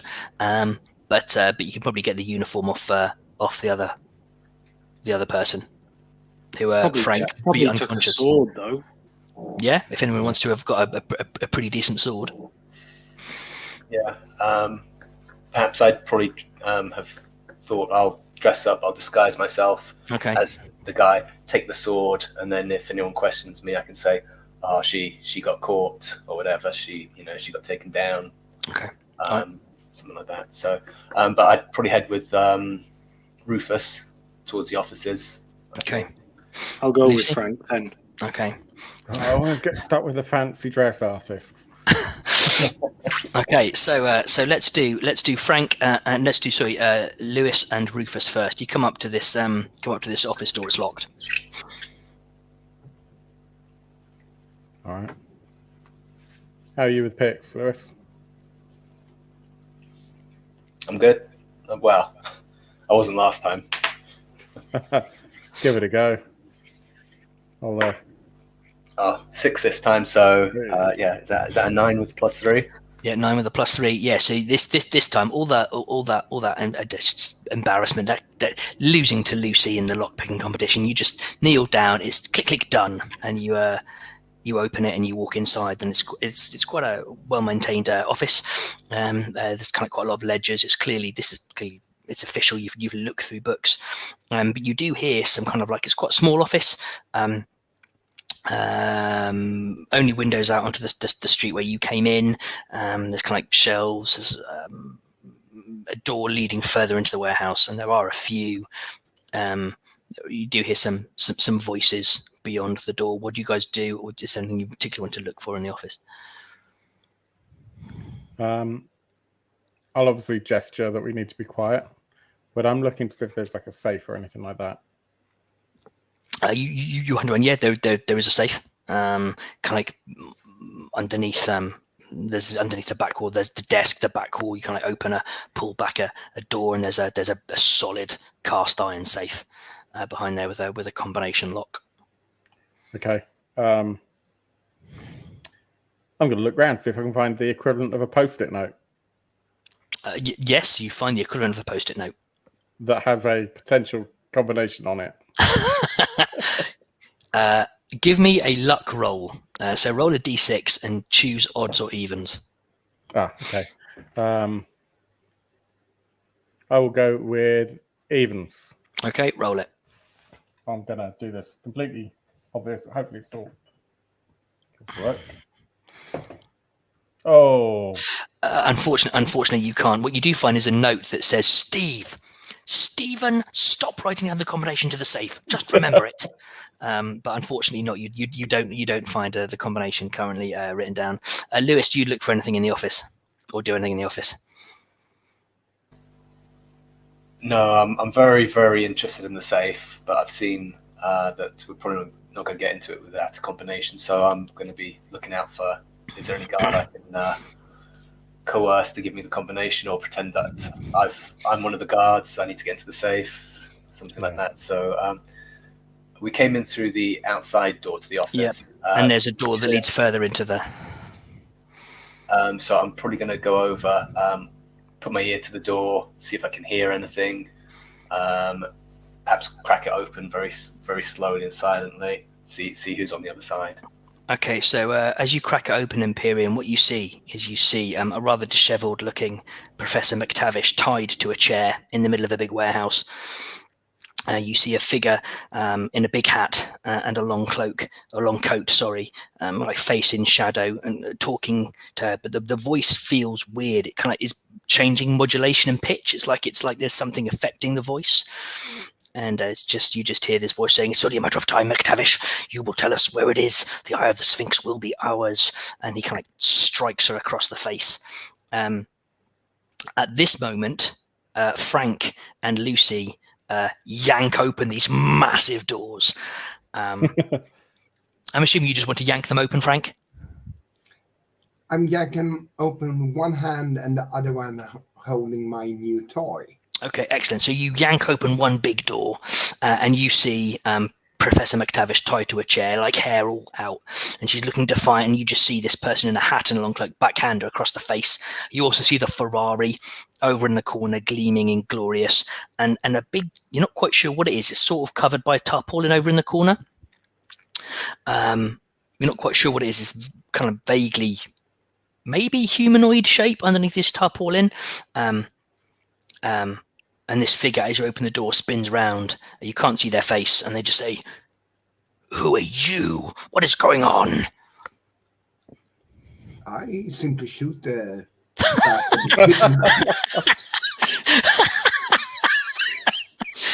Okay, all right. Give me a sword stick roll. No witty one-liners here. Just shoot them in the face. What did right? Five. Five. A total 5. I got a 6. So he kind of dodges out of the way as this arc of lightning streaks past and like slams and explodes into a wall. A few shards hit the Ferrari of a little bit of debris. Lucy, what do you do? Can I use a reputation point to reroll? Yes, you can indeed. Definitely use a reputation point. And this time it's a natural 6. Oh, nice. Right, worth it. So you take a shot, but you keep he dodges, but you keep the trigger pulled down. This arc of lightning continues, and you just yank over. It kind of like carves a hole through the wall. Lewis, like the door above your head, just explodes. But then the bolt hits this guy in the chest, and he goes flying backwards, and he's going to lose, go down all 3 of his attributes as he goes flying backwards and kind of like slams next to this big like thing covered in tarpaulin. Lucy, what do you do? Well, when Frank yanked the door open, I was probably in the middle of saying to him, right, now this time we're going to be really quiet. And then he just like goes yank on the door. Really quiet. Yes, I probably stood there like what? So, but what I'm going to do is I'm actually going to move to the side a bit. Yeah. Having seen what Frank did with this guy, I'm going to pull the gun. I'm going to take a bit of cover, pull the gun out, reach into my back pocket and get the Penny Dreadful out and go to the back and see if the moth has any weaknesses. Like in the comic. I mean, I don't know what to do in this situation, so I'm like, okay, so you're flick. Okay, so you're flicking through this, and apparently, according to Professor McTavish Meets the Mummy, the moth has a weakness to scorpion venom. But I forgot to bring that. It changes often in many different books. Rufus and Lewis, all hell is breaking loose next door. The door that Lewis is ducking under is just like the top half has just been exploded off by this arc of lightning. What do you do, Lewis and Rufus? I'm going to grab I'm presuming that just to one side there's an equivalent of a cardboard box or something like that, and maybe a paper file. I'm just going to put my kind of best official sort of face on, pick up this box, and to do a distraction, I'm just going to go, package for Steve. Just to try and cause a distraction. Okay, give me a cakes roll, please, to just distract anything that's going on. Natural 6. Natural 6, nice. So this person lying on the floor looks at you and goes, "What?" And that means that actually that means they're not going to take their action that they were going to, because you have confused them massively. Lewis. I think I need to join in this fight somehow. Are we in any sort of mezzanine, or are we all? No, you're on the ground floor at the moment. We're all on the ground floor. I think what I'll do is I'll check what that sinister character with the face in shadow. Mm-hmm. What's he doing? Is he's currently lying on the floor, having been blasted in the chest by an arc of lightning. Is there only the one bad guy in this room that you can currently see? Yes. Right. Yeah. Okay. So that's the guy that Joel shot. Okay. I'm going to then. I think if I can. She's just tied up, isn't she? Yeah. Professor McTavish. So I'll probably take out my knife, run over, and start sawing away at the ropes. She goes, Lewis, thank you. Good to see you. Let me get my hands on that man. I'm gonna kick him in the bollocks. As you're sawing away, Frank, you're up next. I'm moving more into the room towards Dottie. Mm-hmm. And if I see someone threatening, I'll use my toy. Okay. Give me a Cogs roll, please, just as you're glancing down at your toy. Give me just a Cogs roll, please, Frank. 7. 7. It's not glowing quite as brightly as it was before. So the power core switch. So it'll still work, but you're not quite sure how many shots left in it you'll have. But you advance in. What you do notice, though, Frank, is you notice some lights flicker on underneath the tarpaulin. the moth is lying next to on the floor. Some kind of lights flick on underneath this tarpaulin. Lights like in lights or something powering up? Looks like something maybe powering up. Lucy. Can I Throw also the penny shout? dread. Stop that one! Stop that one! Okay, Lucy. Yeah, put the penny dreadful back in my pocket. Yeah, she's really not sure. This, can I even see the one that got blasted back? I mean, you're kind of like, if you're peeping over a crate, or maybe peeping out from behind a Ferrari, yeah, you can see them lying on the floor, kind of like smoke coming out of their chest, and there's this thing behind the tarpaulin that's kind of looking like it's like these lights flickering on. In particular, two lights that flicker on that look like maybe eyes. Oh, that's not good. Okay.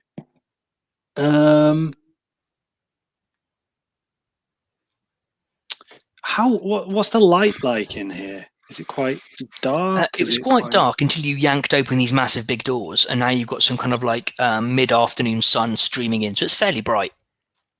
And what's the roof like? Is it like it's just like a kind of like a concrete roof, or is there like a glass roof? Or... No, you've got windows around the top again, similar to the workshop. It's kind of like it's just like tiled roof. It's nothing particularly. Yeah. I'm going to take a shot at the geezer, the moth. Okay. I'm going to just pop over, take a quick shot. Okay, give me a sword stick roll, please. Yeah, just with a +1. Yep. A 4 + 1, 5. 5. Okay.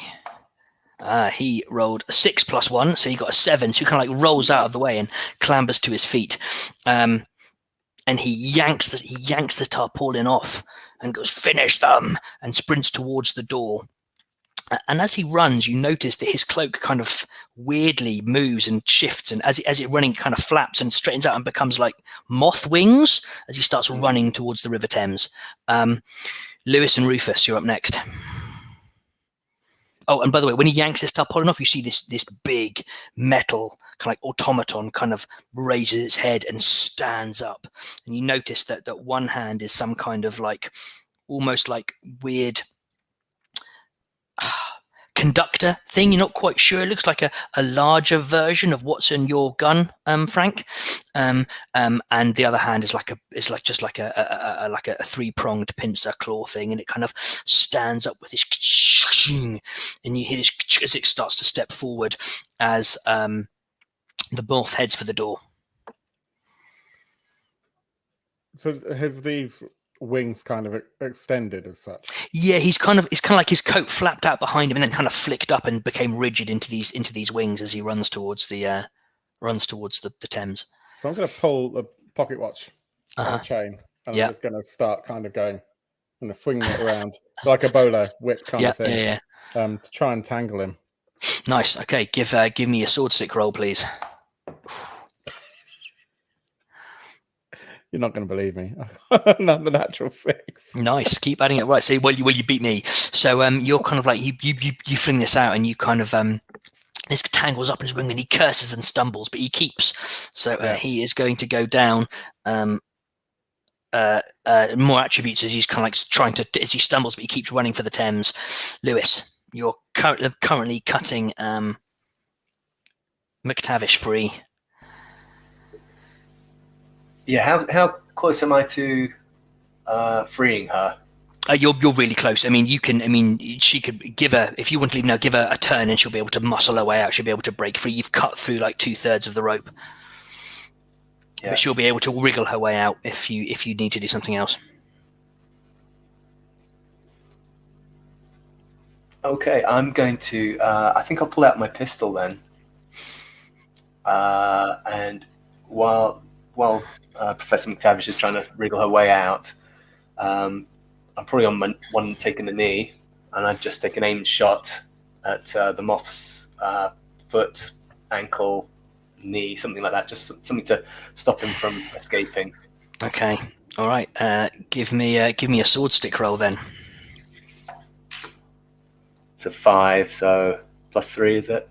Actually, it's not a knife, so yeah. No, so it'll be a +1. +1, so that's a 6 then. That's a 6. I also got a 6. So your shot kind of like takes them in the calf and they stagger, but they manage to leap forward and fling themselves into the Thames. Frank, this automaton has powered up and is kind of lumbering forward, and the moth seems to have made a big splash. What do you guys do? Or what do you do? Do I, on that automaton, see where its power source might be? There's something glowing in the head, and there's something in the chest. There's lots of lights kind of like powering up, and there's steam coming out from joints. So there's something either in the chest or the head.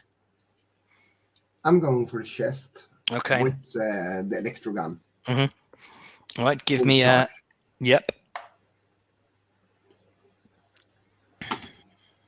Natural 6. Oh, you beauty. Then I get reputation, right? Sorry? I get reputation. Right? Yep, gain reputation. So this kind of like arc of lightning blasts out and smashes into this thing, and it staggers backwards. And it kind of staggers backwards. Then we want to do anything else. I mean, we can kind of narratively wrap this up, I think, if you want to, which I think feels like maybe quite a nice way to do it. So we've got this automaton, the moth. So the moth has dived into the Thames. The automaton is staggering backwards. Professor McTavish is kind of wriggling out. How do we bring this scene to a close? What do people do in the next kind of like few minutes, and then we'll wrap the game up. I'll just shout something like, time is of the essence. Save the doctor. Retrieve the eye. We've got to go. Okay. Does anybody else do anything? Yeah, if the automaton is powering down from this shot, Frank is going for Dottie the doctor. Mm-hmm. Okay, so the automaton is smoking quite badly and shaking. There's that rather nice Ferrari as well. Don't forget that. Frank, can you start the car? Of course I can. Frank, start the car. And I do. So you leap in this Ferrari and you look at the controls, but you can figure out and you can like coast it out. Lucy, Lewis, just helping the professor make it into the car. Nice. So as you pile in this car and drive out, you hear a big whine, and just as you exit the warehouse, there's an explosion that just like rips the roof off. This automaton explodes and collapses, and like there's just again fire kind of leaps up, and the fire brigade arrive, and there's people sorting things out. You notice Henrietta Pierce arrives very quickly, sees that you've got the doctor in the car, nods at you. And that brings our kind of game to a close. To wrap things up, you are all rewarded monetarily by the crown. Lewis, some of your less legal exploits have been like written off. Frank, you're allowed to keep the gun. Alleged, of course. Frank, you're allowed to keep the gun. You're not allowed to keep the car. It's such a beauty. It's a masterpiece. But if you're good, the Lawn Croker Association may let you come and tinker. Lucy, you are able to you write up the story. Obviously, it has to be slightly edited to leave out the Eye of the Sphinx and various other bits and pieces. But your name is you get an exclusive. You get an interview with McTavish. Rufus, you're quite an enigmatic figure, but you kind of get that satisfaction of knowing a job well done, and unfortunately all that's left of the moth that's discovered is a few days later floating downstream is a long coat and a hat and a mask floating in the waters, but no body was ever found. And that is where we will wrap it up for this evening. That was so much fun. Thank you. I would like to think that the eye was hidden in the dinosaur all along, like hidden in plain sight. That's what I was thinking. If this was one of those Penny Dreadfuls, it would have been where we all started right from the beginning. But do you want to know where the Eye of the Sphinx was? Hell yeah. It's in her townhouse. It's hidden inside a globe in her study. Okay. But depending on choices, the fact that you went to see Clarence when you did was good, because after that, those characters then go to the house with the job to retrieve the eye, or to check at least where it was. But that was good fun, guys. How did we find it? Any recommendations? Anything not clear? Questions? Comments? I enjoyed it. I mean, I've got a complaint that this was a one-shot. Yeah, that was so much fun, and certainly I'd love to play again. How does it work in a? Did you say once you get to like reputation 6, you can then kind of trade it in for like a upgrade? Yeah, you can start to specialize. So so for example, with Frank's Cogs, he might choose to specialize in, particularly with maybe going on from this story, if you want to trade in his, because you can only ever have 6 reputation points at any one time. You can't have more than 6. So if you trade them in, he might decide that he wants to specialize in Tesla and electricity. So if he's doing anything to do with that, he would roll with a plus. He would add an extra +1 to his roll if it's anything to do with electricity or electrical gadgetry or things like that. So you can specialize in really specific things, and you can have as many of those as you want. Okay. In terms of a long-term campaign, it doesn't really work because there's only so far you can go. But for like something that's maybe 4 or 5 sessions, it's cracking fun. I liked it. I'm going to have a good read of the PDF now, because, like I say, I only read the character creation before. So, well, you got loads of sample attributes. They've got some sample characters. There's a whole thing about the flying steam city Atlantis, which is quite cool. The cog, is it, or is it? They call it the cog. There's parts of the steam city which is called the cog. That's but the actual city itself is this big flying steam sky city that's halfway between England and America, flying over the Atlantic Ocean.